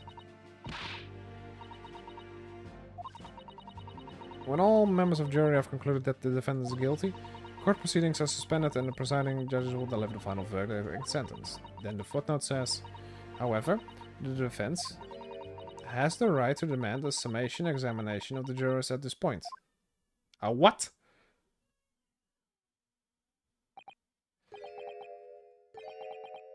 Objection! A summation examination? From which century has that tome of you there been resurrected? Judging from the binding, I would say that book is at least 50 years old. Any modern text in British law won't even give such antiquated procedure, I mention. It's a relic, long forgotten and certainly no longer practiced. So you're out of luck. Wait, does that mean that the law is no longer this law is no longer in order anymore? Let's see if the jury doesn't have beef with your client. Well, we'll see. The so-called summation examination. One moment and I'll read about it. You would demand the right to a procedure before you even understand what it entails? Typical Nipponese. Alright, I think I understand. It seems that under this procedure we would be able to appeal to the members of the jury. To do what exactly? To do what exactly? Appeal to them to change their leaning and reverse their decisions. And it says here that if successful, the proceedings of the trial must be resumed. Make them reverse their decisions. Barristers would use a summation examination to attempt to influence the jury's decision, but that procedure became something of a formality with no practical benefit, really, so it fell out of use. I wonder why. Because it was devoid of purpose. Changing just one member of the jury's mind would be hard enough, let alone several. No self-respecting defense barrister would even assert his right to try in this day and age. Still. I don't see any mention of the procedure actually being formally revoked. What are you suggesting? I'm suggesting that although it may be antiquated and largely forgotten, it isn't yet extinct. What do you think, Naruto? A summation examination. Our last possible option. Do we assert our right to carry... Fucking assert it. The defense wishes to assert its right to summon... Blah, blah, blah, blah, blah. London is the capital city of the most powerful nation on earth. We have a duty to the world to exemplify the very high standards of judicial proceedings. Real matter and God. Thank you for the follow, real matter and God. Wonder where the fake one is. Do you guys hear background noise, as in my sisters screaming their asses off? Because if that's the case, I'll be in court in a few months or weeks or whatever. We have a duty to blah blah blah. Summation examinations are an embarrassment that should remain buried. Well, Objection! you can't hear them. There are two of them. But if it's alright, it's alright. I believe it could prove vital in this trial. Hey, lawyer dude. Hello. Where's my lawyer? Fuck. No, no, never mind. The ropes are way... I want to just use my ropes right now, but they are way... It's way too hard here, so I'm not going to do it. The defense petition is perfectly valid. The court will proceed with the summation examination. This is madness. Foreman, are you in the remainder of the jury already? Eh? Well... There was a little fly on my leg, and I hate it. There was no mention of this in the letter I received, you see, so... All members of the jury will be asked to explain on what grounds they have reached their decision. Well, on what grounds? You must all justify your decisions and explain why you believe the defendant to be guilty. Well, my lord, you've rather putting us on the spot. This is most irregular. No mention was made of this before. No, because it's like an antique bullshit. I don't really hold with all the justifying luck. I love her. Because she doesn't say anything. Much better. That seems to have thrown the jurors off. Well, yeah, because the first three basically just said, hey, bitch, I just think he's guilty. You know, not even fact. Just, oh, I think he's guilty. Boom. How does that work? Seems none of them experienced this before. No, because this is the first time. Much like in America, you just get invited based on complete randomness. And when you are invited, you are accepted based on whether... Well, I don't know about this, but in the USA you get... it's based on whether the DA as well as the defense can agree on you. Is it hard for everyone else too, by the way? I'm sitting in an attic, and it's... Either... It feels like 30 degrees Celsius or over 100 degrees Fahrenheit here. And I fucking hate it. Defense procedure, no practicing lawyers attempted for years, is it? Well, just maybe... It might be the opportunity we've been looking for to turn this trial around. Well, technically, if we didn't do this, he would be dead, so... Ladies and gentlemen of the jury, the court hereby calls upon you to state the grounds on which you find the defendant Magnus. So it's not... I do have shade on my room, otherwise it would look like this. Or, well, not shade on my room.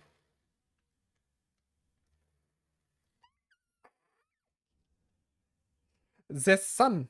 Oh, well, I think I can basically do this if I just sit over here, because the sun is over there, not over there. Well, you guys, fuck me. Let's see. Is it based on hate? Is it based on hate? Let's see. I think number 3 is about to be fucked, though. Number 6... The thing is, the first 3 were like... Fuck me. I hate him. I don't care. Number 6 actually got her mind turned around because she knows now that he's a... Loan shark of some sort. There was no one else inside the carriage at the time, so it has to have been him. I trust the driver. He has an excellent memory, it seems. 4 passengers with fares totaling 20 pence. He stuck the chap next to him just like this. Brazen, I must say. Absolutely brazen. I've simply typed and collated all the statements made thus far and drawn the most logical conclusion. You can trust the guild. Fair fares is a motto we haven't priced above 4 pence for years. The scoundrel stabbing that poor man on the floor at beggar's belief. Okay. That's the findings.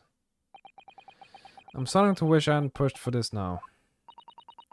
Some of the jurors don't seem to be wonderfully formed arguments, do they? Let's see what we can do. We need to get these 6 people to change their minds. I'll have to throw everything I can at them and use some very persuasive language. Just a moment. According to my book, that's not quite how it works. Oh? I thought I was going to have to fall their icy minds out with some heartwarming rhetoric about the defendant. Unfortunately, once the jurors have decided the defendant is guilty, they are unlikely to heed anything the defense says.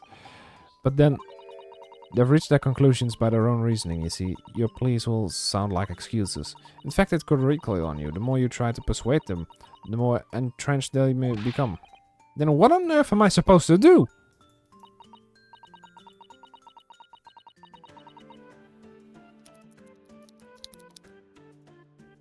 Oh dear, I'm just citing what I've read about British law, Mr. Naruto.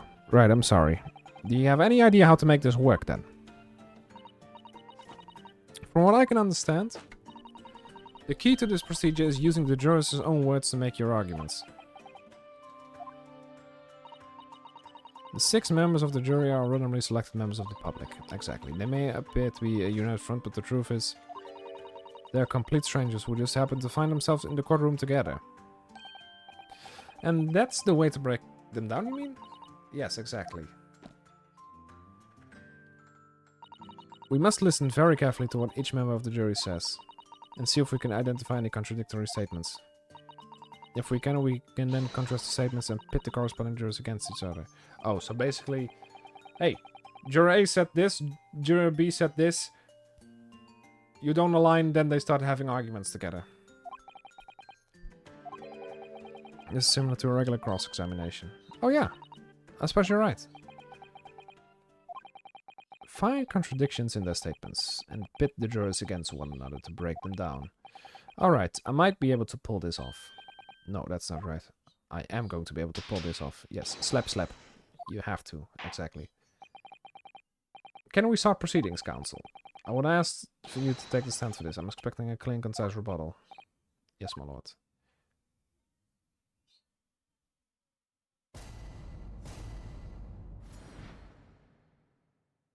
The defense's rebuttal. There was no one else inside the carriage, so there has to have been. Certainly, the testimonies we heard suggesting the victim and Mr. McGilbert were alone inside the carriage. Precisely my point. But could there be some other explanations? Something we haven't considered yet? Such as? Perhaps that's something we could all work out together now. Now listen here, maybe you don't know how things work around here because you're from foreign climes. But we're here to form our opinions as individuals, and I have. Oh there, he doesn't appear to be in the mood to consider an alternative point of view, does he? Well, if you don't give him any alternative, then what's the point? I'm going to have to pit the jurors. Finding contradictions in these 6 people's assertions is the only way I'm going to succeed. Yes, exactly.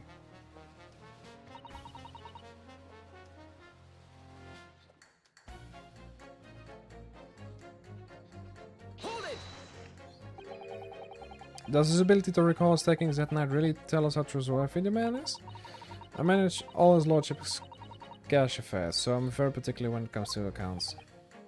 I see. A single penny can mean the difference between life and death after all, can't it? That's a saying in your country? My point is, a man who minds figures is a man you can trust. Those of us in service would swear to that, sir. Does that bench really need any more polishing?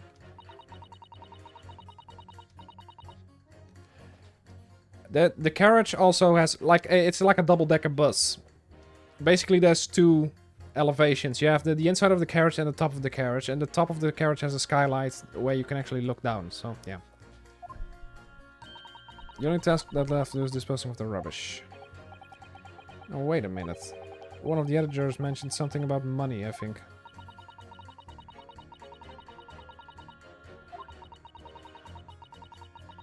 If you notice an inconsistency in what two different jurors are saying, I should expose it by pitting them against each other, yes. I've missed too much of the case. Well, yes, it has been 1 hour, 50 minutes.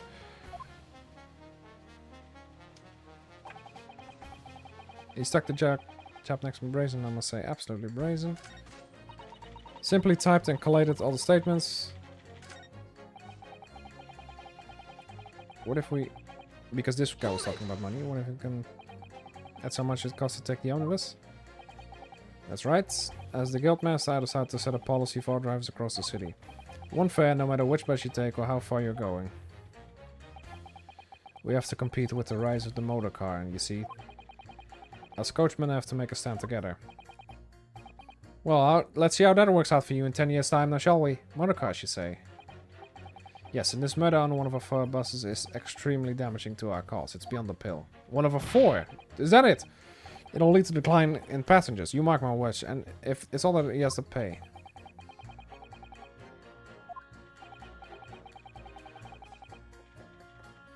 Anyway, I've remembered my guys reliable and trustworthy, so if the driver says he saw him do it, that fellow in the dock is as guilty as sin.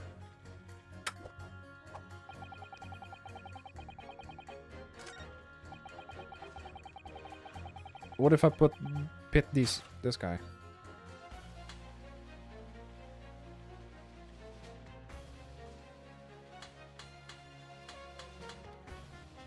It seems 4 pounds worth.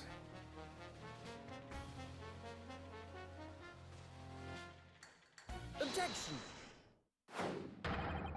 Those two statements clearly contradict each other.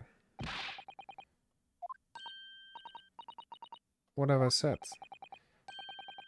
I haven't the first idea what you're talking about.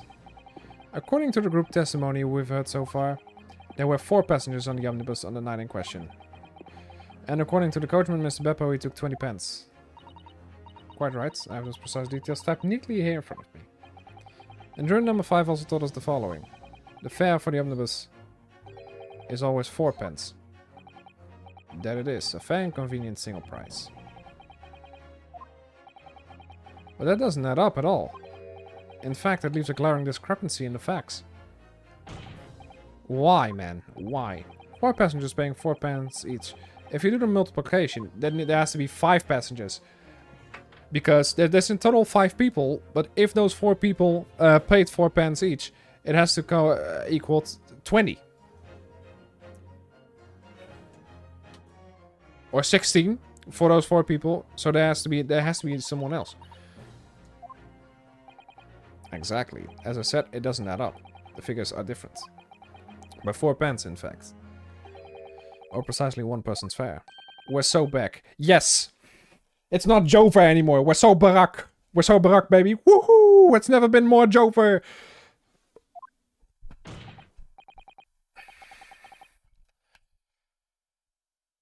In other words...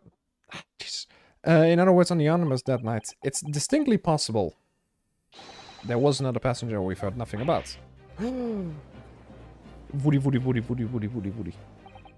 This can't be right. Oh, so number 2 is going to change her statement after this. The coachman of the guild are good, honest men, and one and all. Trustworthiness is our watchword.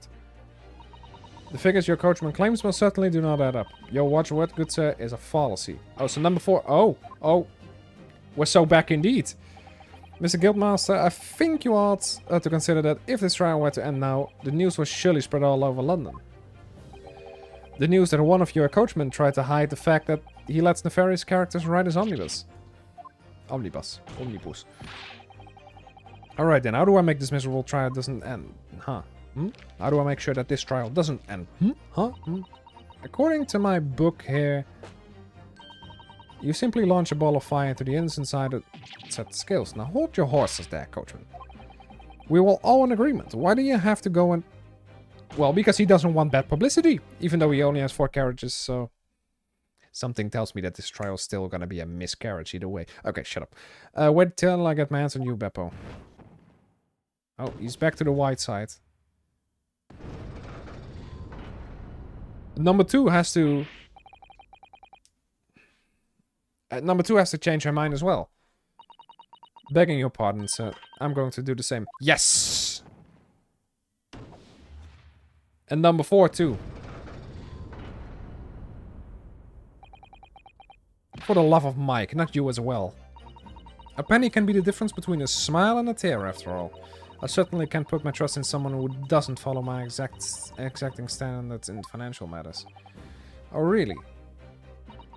I, for one, think it's only proper that we hear from the witnesses again. Oh, well done, you did it, you fat fuck. If we can manage to change 2 more jurors' minds, we can force the trial to continue. 2 more. Actually, there is something else that's bothering me about a couple of their assertions.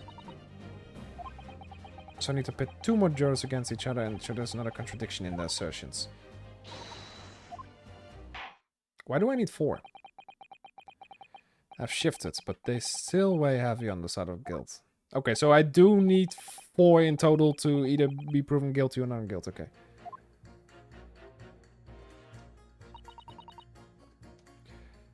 I should like to hear what the slipshod bookkeeper has to say. Mm-hmm. Gonna press this motherfucker. Maybe it's number 3 and number 6. You could hurt somebody with that. You're a fine one to talk with that's sort of hanging on your waist. Oof! Oof! That's just my battered soul. What? I despise anyone with too much money. They're all the same. All stabbing some brickmaker. Are they behind the scenes? You mark my words. Why do you have a... Never mind. Are you mad, man? We know that Small Shorty is a rotten Shylock. Well, yes, that does seem to be the case, but... Be careful what you say, yes, indeed. If he's been trying to squeeze money out of Less Fortunate, then as far as I'm concerned... No, but the thing is, number 6 thought that he was a good man because he donated an entire goddamn park to the city, so... Come to think of it, didn't one of the other jurors have something to say about the defendant's underhand activities? If you've thought of some...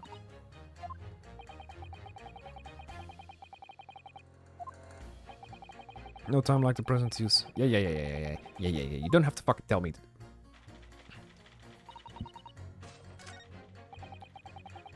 Let's try else to continues.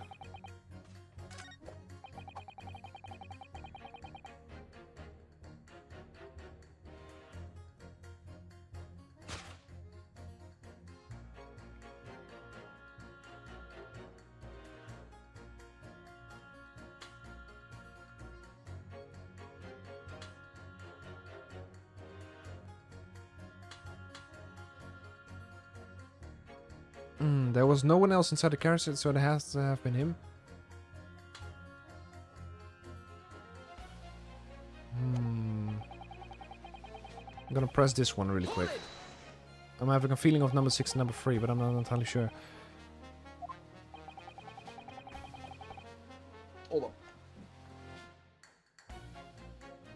Yeah. Yeah.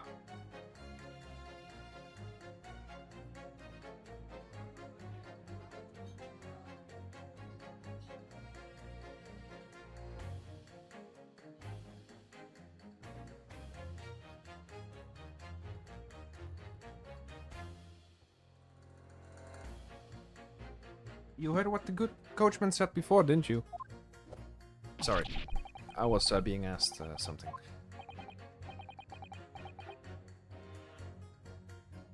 This is what my chair keeps doing, by the way. Look at this.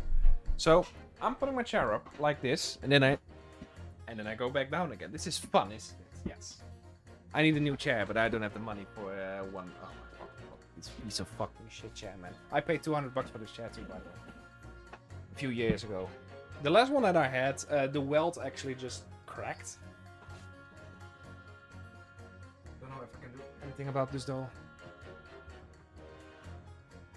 Piece of shit. Oh my god. This fucking chair, man. this fucking chair. Trust me, when I get a new chair, I am going to do everything I can to just set this thing on fire. I swear to God, I will grab a fucking sledgehammer and put this piece of shit where it belongs. Can't believe I paid $200 for this bullshit.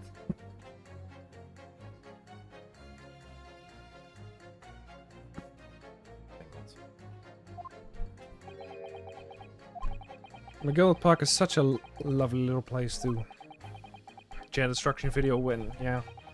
But can you do this? I've always enjoyed resting my legs there while I get up with my knitting, and I thought that anyone who donated such a delightful place must be a fine fellow indeed. I suppose I was wrong. But who would have thought that he was a miserable, murdering moneylender with no scrap of remorse?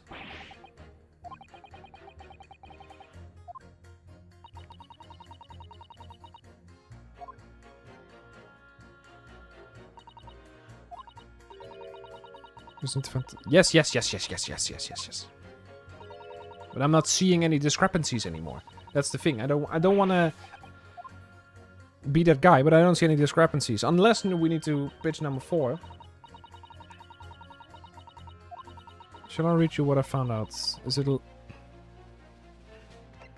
Sure.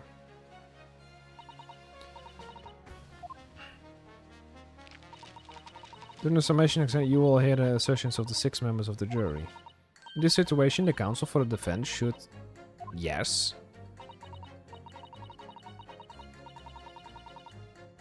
Having done so, you'll be able to compare the chosen assertion with those of the other jurors. Select the corresponding buttons to listen to the other jurors' assertions again.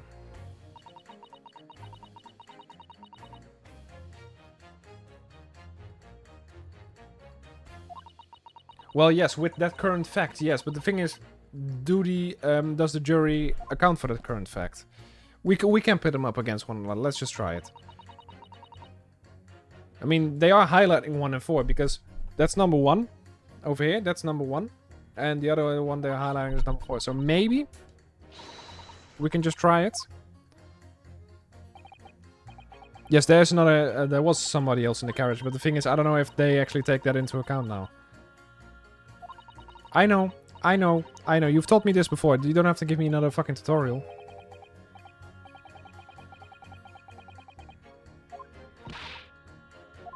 That's the spirit, yes. Fucker.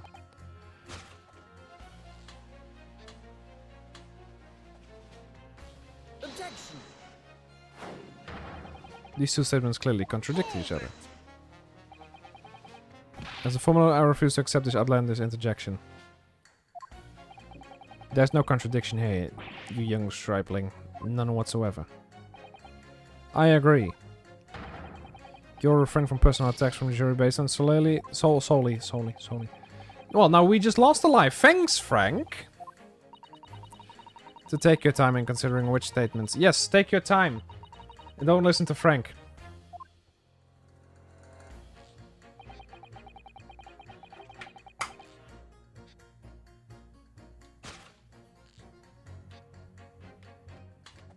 Let's see. He stuck the chap next to him just like this. Brazen, I must say. Absolutely brazen. These two actually can't. Number 3 and 6, go fuck yourself. Fucking. The scoundrel stabbing that poor man on the floor. Because this one says that it's on the floor. And this one says it's next to him. This is just pure factional statement. I've simply typed and collated all the statements made thus far. So what I'm gonna do is I'm gonna... Number 3. And number 6. Let's see if this works. Judging by the scene here with this, I think we've nailed it.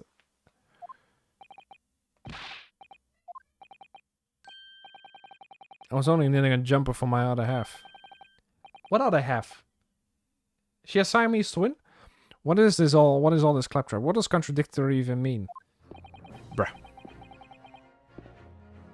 We've heard from more than one witness that they all allegedly saw the actual moment when the defendant stabbed the victim. Now, out of curiosity, do you remember number 3? How would you say the defendant stabbed the victim? What sort of motion was it? Was like this, stuck the fellow next to him without even getting up, just like the prim banker said. Yeah, the other one said it was on the floor.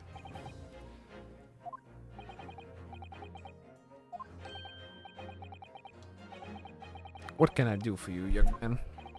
How would you say the defendant stabbed the victim, madam? As far as I understand, so one goes like this and the other one goes like this. Exactly.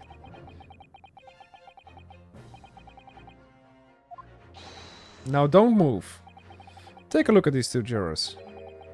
He stuck the fellow next to him without even getting up. And he stabbed the poor man after he collapsed on the floor. Well, I never.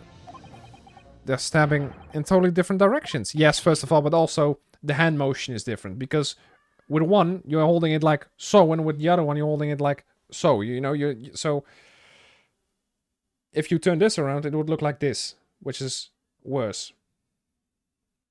Okay?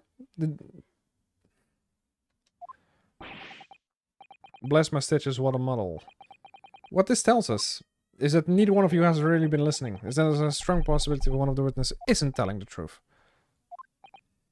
But why? Why the dickens would they lie? I don't know that yet, but what I do know is that if the trial ends at this point, we may never find out. We may never know the real truth.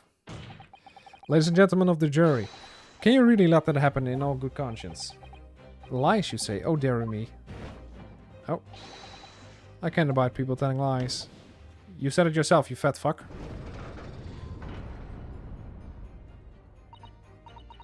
The scales. I don't believe it.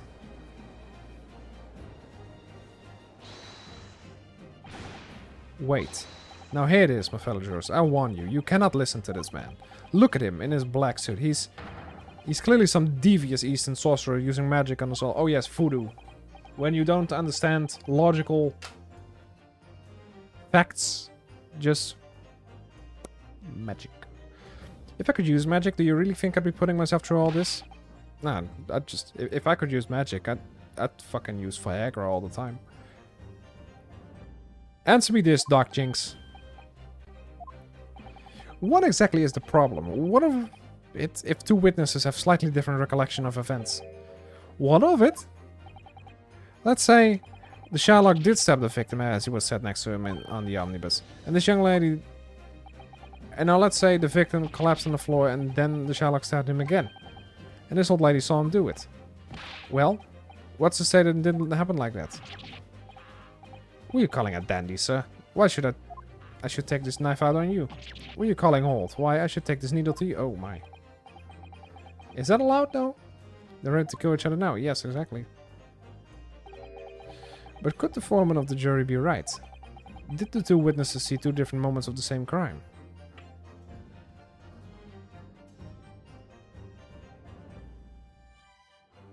Now, that's out of the question. Because he couldn't be on the floor. If he wasn't on the... Look, so we have a photo which showcased the man being stabbed here in the abdomen, sitting on the couch like so. He wasn't laying on the floor at all.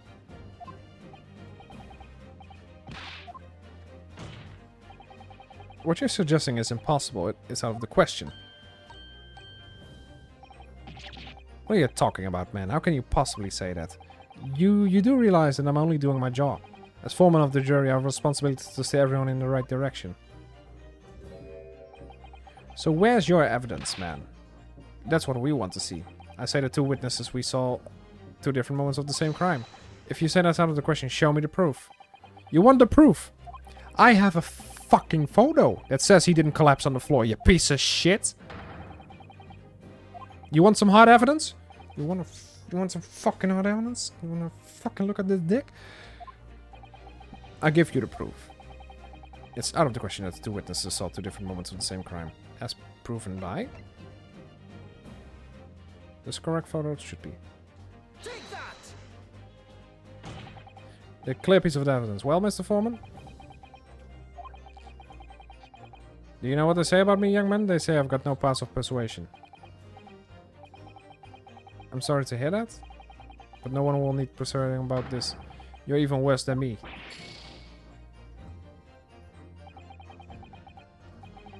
In other words, the victim was stabbed 2 times.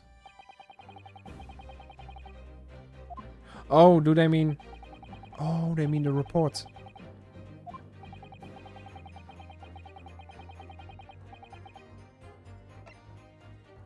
They mean the report, probably. Let me examine this really quick.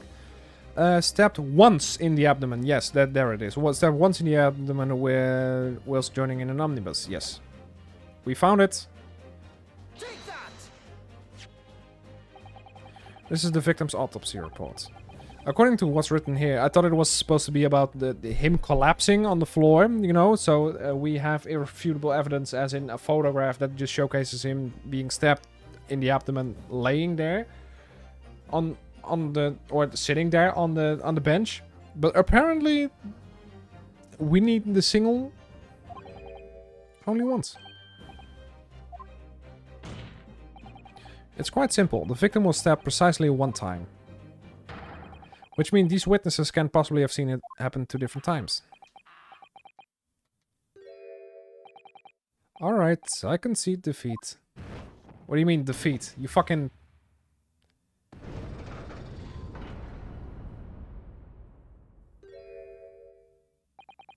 Wait, that means 4 jurors are now leading to not guilty. Well, you've won this part. But my biggest issue is we're not gonna get the foreman. But number 4 just states like, okay, based on facts, blah blah blah blah blah blah blah. But the thing is with her, she now has new facts.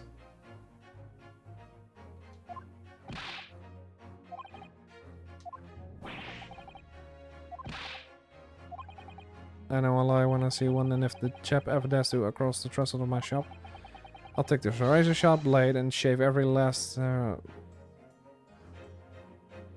What are these motions?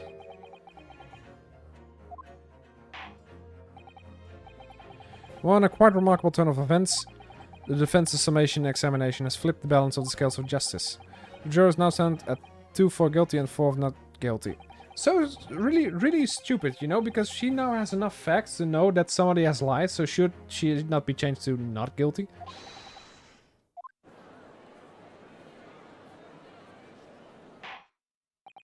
I hereby ask the defense, prosecution, and witnesses to return to their places. And I call upon all you to continue to pursue the truth. Maybe you guys should do that yourself, so I don't have to. So, Lord Van Zieks, continue to substantiate the case for the prosecution, if you please. Oh, there we go again. The vampire drink. Oh, yes, actually... Oh, wait, I have one of these. I have one of these as well. I have one of these as well. Oh, no, I'm not gonna do that. Ah yes, the smell of dust, because they've been collecting dust for the past 6 months, because I don't use them. Ah yes, the correct smell of vagina as very truthful. Fish, yes, correct.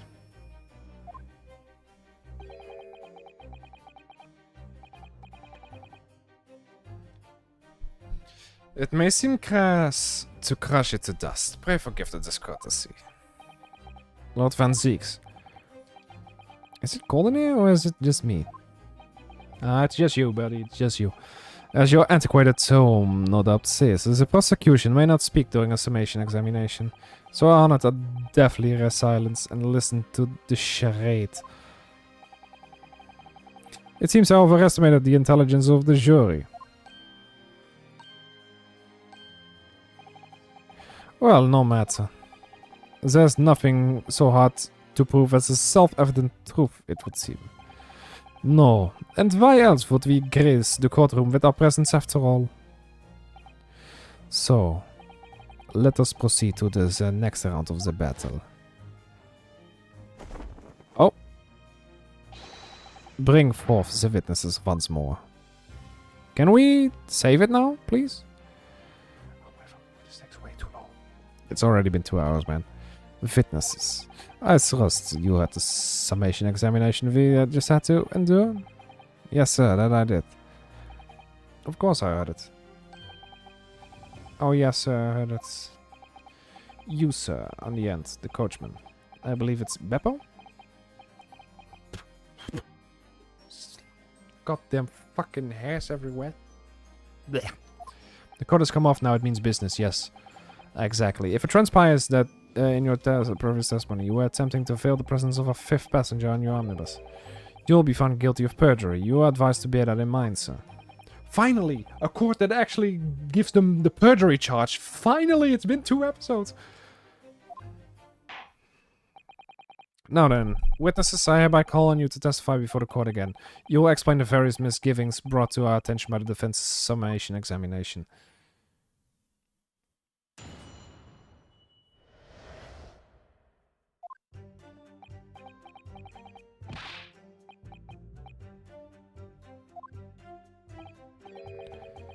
I, for one, was told I had to pay 5 pence for the bus. He failed us on the fare, he did. Then I saw the blood-curdling sight as well. It told too much. I tell you, I saw Mr. McGilda stabbing that man. Everything I said before stands. Oh yes, he stabbed him. Yes, he did. I think so, yes. Okay, so the carriage man is fucked now. Counsel, make sense of this for me, please. The phantom 5th passenger conjured into existence by my learned Eastern friend never existed. The confusion has arisen from the coachman's sly little cousinage. Beppo, explain yourself. I'm terribly sorry, Guildmaster. The Guild's fares 4 pence across the board. You know that. Am I to understand that you've been overcharging our passengers by a penny a fare? Well, I mean, to be fair, he does make minimum wage for that time, probably, because he said that when he has to return home, it's like way too fucking much for him. It's so cold and the last run of the day is always half empty. You have been dishonest, coachman. I'm sorry. You're a disgrace, Beppo, a disgrace, and your selfish actions have brought dishonor on the entire guild. If I may, sir, I had to pay 10 pence on the bus just last week. What? 4 passengers at 5 pence each is, yes, 20 pence. I've done the arithmetic 10 times already, but I just can't make the result come out differently. No, that figures.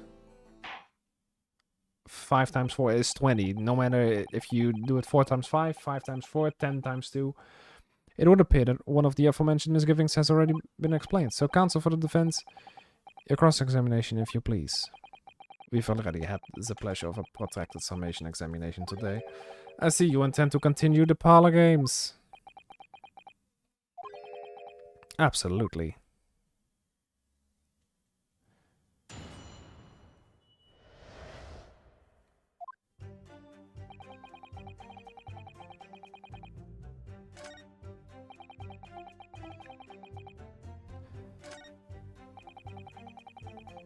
Mm-hmm.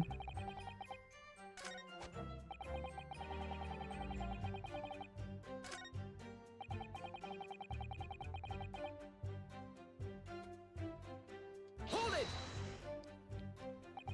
Earlier you testified that you saw the moment when the defendant allegedly stabbed the victim, didn't you?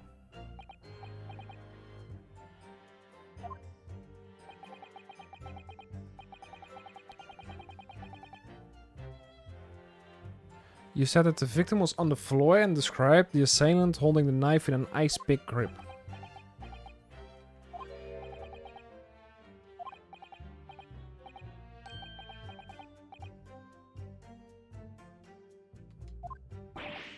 What's this?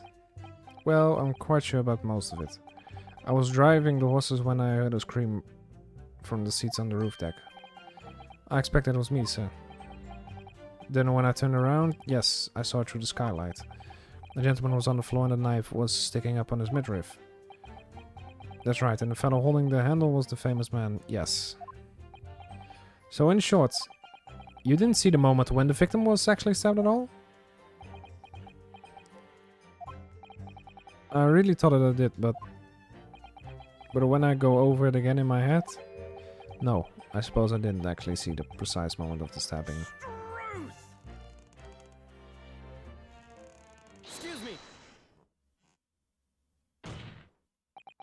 Do you have something to say about that, Mr. Fairplay? Mr. Fairplay. Now you listen to me. I know what you're thinking. He didn't really see the exact moment the fellow was stabbed. What are the chances of that? Are you asking me or telling me? He's getting flustered. Might be able to extract some new information from him if I answer him cleverly. Could he have just happened to see the exact moment of the crime was committed?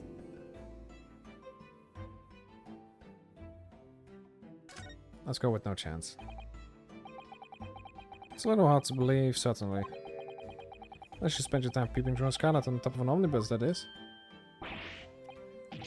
I'm a respectable Citibank, I'll have you know, and I know what I saw. I remember it as clear as a Ballarat day. It was the grim scene, I don't mind telling you.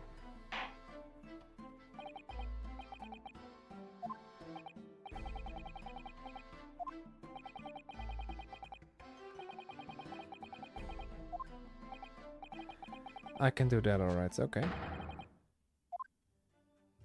Here we go, that's some new information.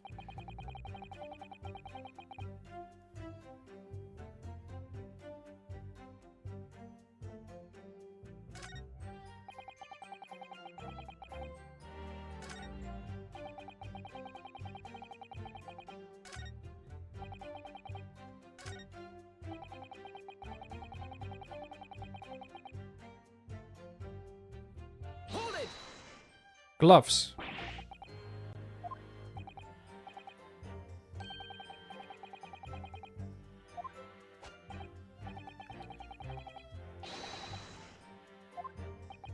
And you saw it from the roof through the skylight? So I had a pretty good view. There was a lamp on the inside of the carriage as well, so I'm quite sure on what I saw.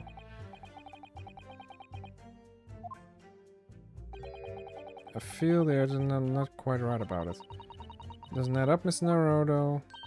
That's when you should have a good look through the court records. Not long ago, this trial very nearly came to an end. Somehow, we've managed to keep our chances alive here. I can't waste this cross-examination, I have to use it to bring some new facts to light.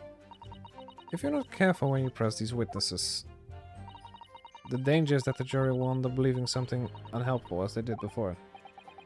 But we can't let the fear of that happening stop us from uncovering important new information.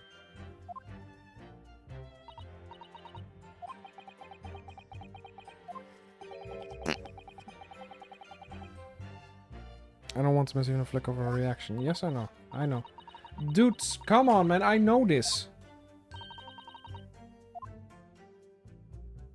I don't have to pursue these guys. The only thing I want to see is... number 4. What if I just present... the gloves? Because he said blood-soaked hands. Well, I admit that Soak might be laying it a little bit fake on it, but yes. Anyway, there was definitely blood all over them. Both of them were covered in it. Well, I'm very sorry to disagree, Mr. Fairplay, but that's more than a little peculiar. What? Here are the gloves worn by the defendant, Miss McGilded, on the night in question. Oh, yes, right. And there certainly does appear to be a sizable dark-colored stain there. But, as I'm sure you can clearly see, it's only on the right-hand glove.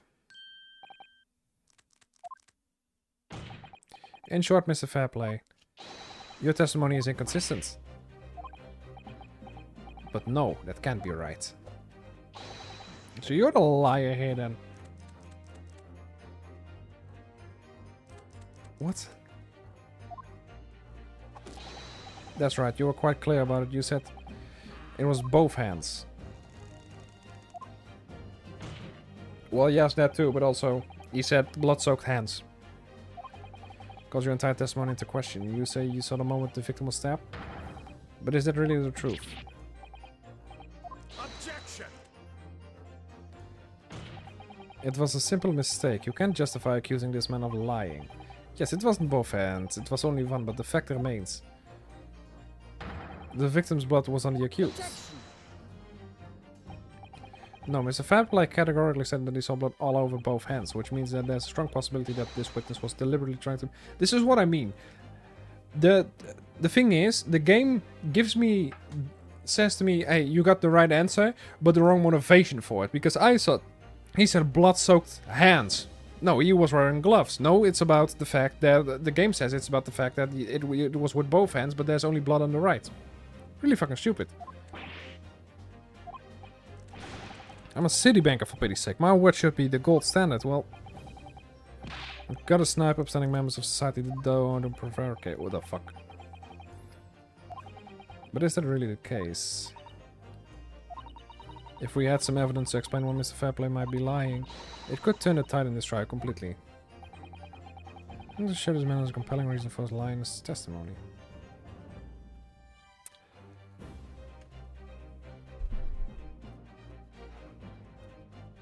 Is there evidence?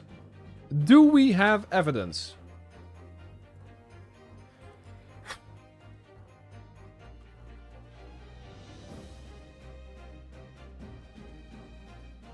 This is getting spicy. Yes, it is, but I have to go in a few, so I don't know how long this is gonna take. That's the issue.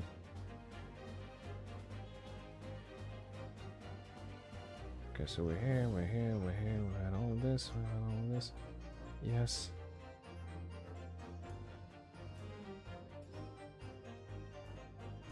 Okay, I need to do this. I have evidence. I am... Where you need to be locked in, jeez. Yes, you do. My lord? Yes, counsel? Oh, here we go. We're turning this around. I found it. I found it. By Jove, are you sure? Yes, evidence that will clearly demonstrate why Mr. Fairplay had no reason. Shut up. I hereby call on the defense to present its evidence. The evidence that demonstrates a motive for the witnesses. It's in the debtor's ledger. He owed him.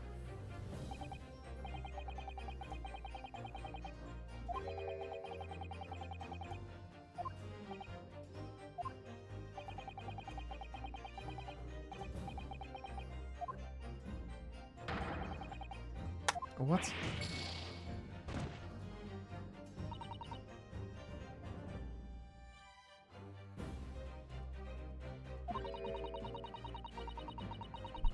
Yeah, some details. No, we didn't overlook any details. We just need to examine it first before we can actually do it. That's where I went wrong here. It looks like...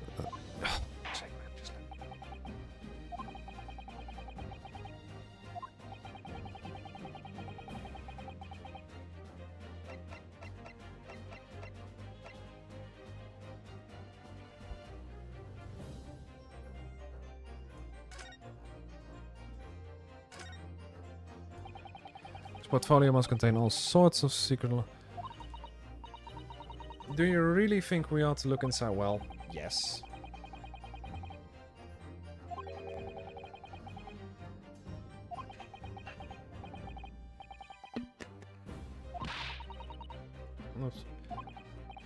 Let's see what we find.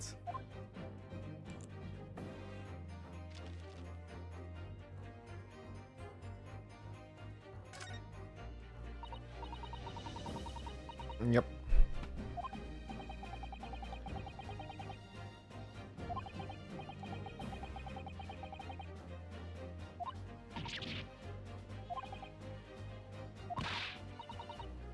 Do you see the name here? Bruce Fairplay. He owed him, but we had to look into the diary first, otherwise it wouldn't just work for some reason.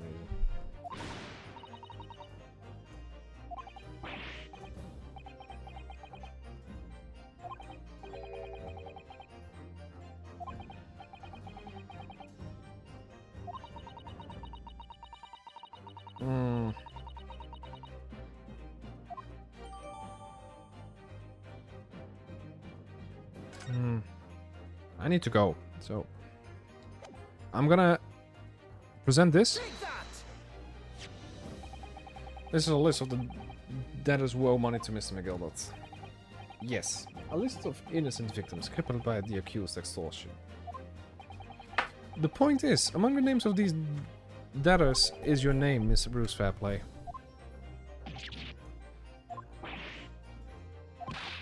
Mr. Fairplay, are you currently indebted financially to the accused? Well, it's barely worth your being called a debt. You owe 20 guineas, not an inconsiderable sum, wouldn't you say?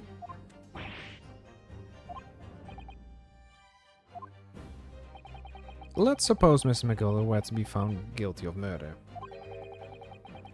What would become of your debt in this case? These documents state that the loan agreement is forged between two individual parties. Therefore, were the creditor, the defendant here, to be sentenced to a capital punishment, all outstanding debts which were owed to him would be annulled. They would cease to exist. Yeah, so really, basically, if this guy dies, he doesn't owe him anymore. To annul your debt of 20 guineas to the defendant.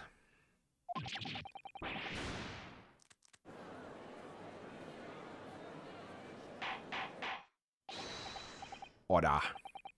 Mr. Bruce Fairplay. Let me ask you again. And be aware that your answer may have most serious implications upon your future, sir. Did you or did you not see the precise moment in time at which the defendant is alleged to have thrust a knife into the victim?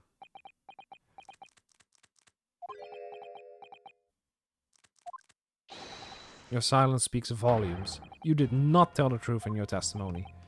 Alright, now let's not make a melodrama out of this. Perhaps I did overstate the truth a pinch.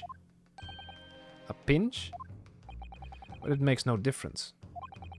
I definitely remember seeing blood on McGiller's hands, both of them. And yet, only one of the defendant's gloves, which we have here as evidence, is stained. If you turn it around, because the photo does only show one side. I wonder if I might be allowed to speak, sir. And what is that going to be? What is Mr. First going to say? I hope you enjoyed this episode. Keep in mind that in a week or two we will continue this, and then we will know what Mr. First is saying. Because right now I have no more time. So unfortunately I have to lock you guys out of this for a week or two. So let's hope you guys enjoyed this one.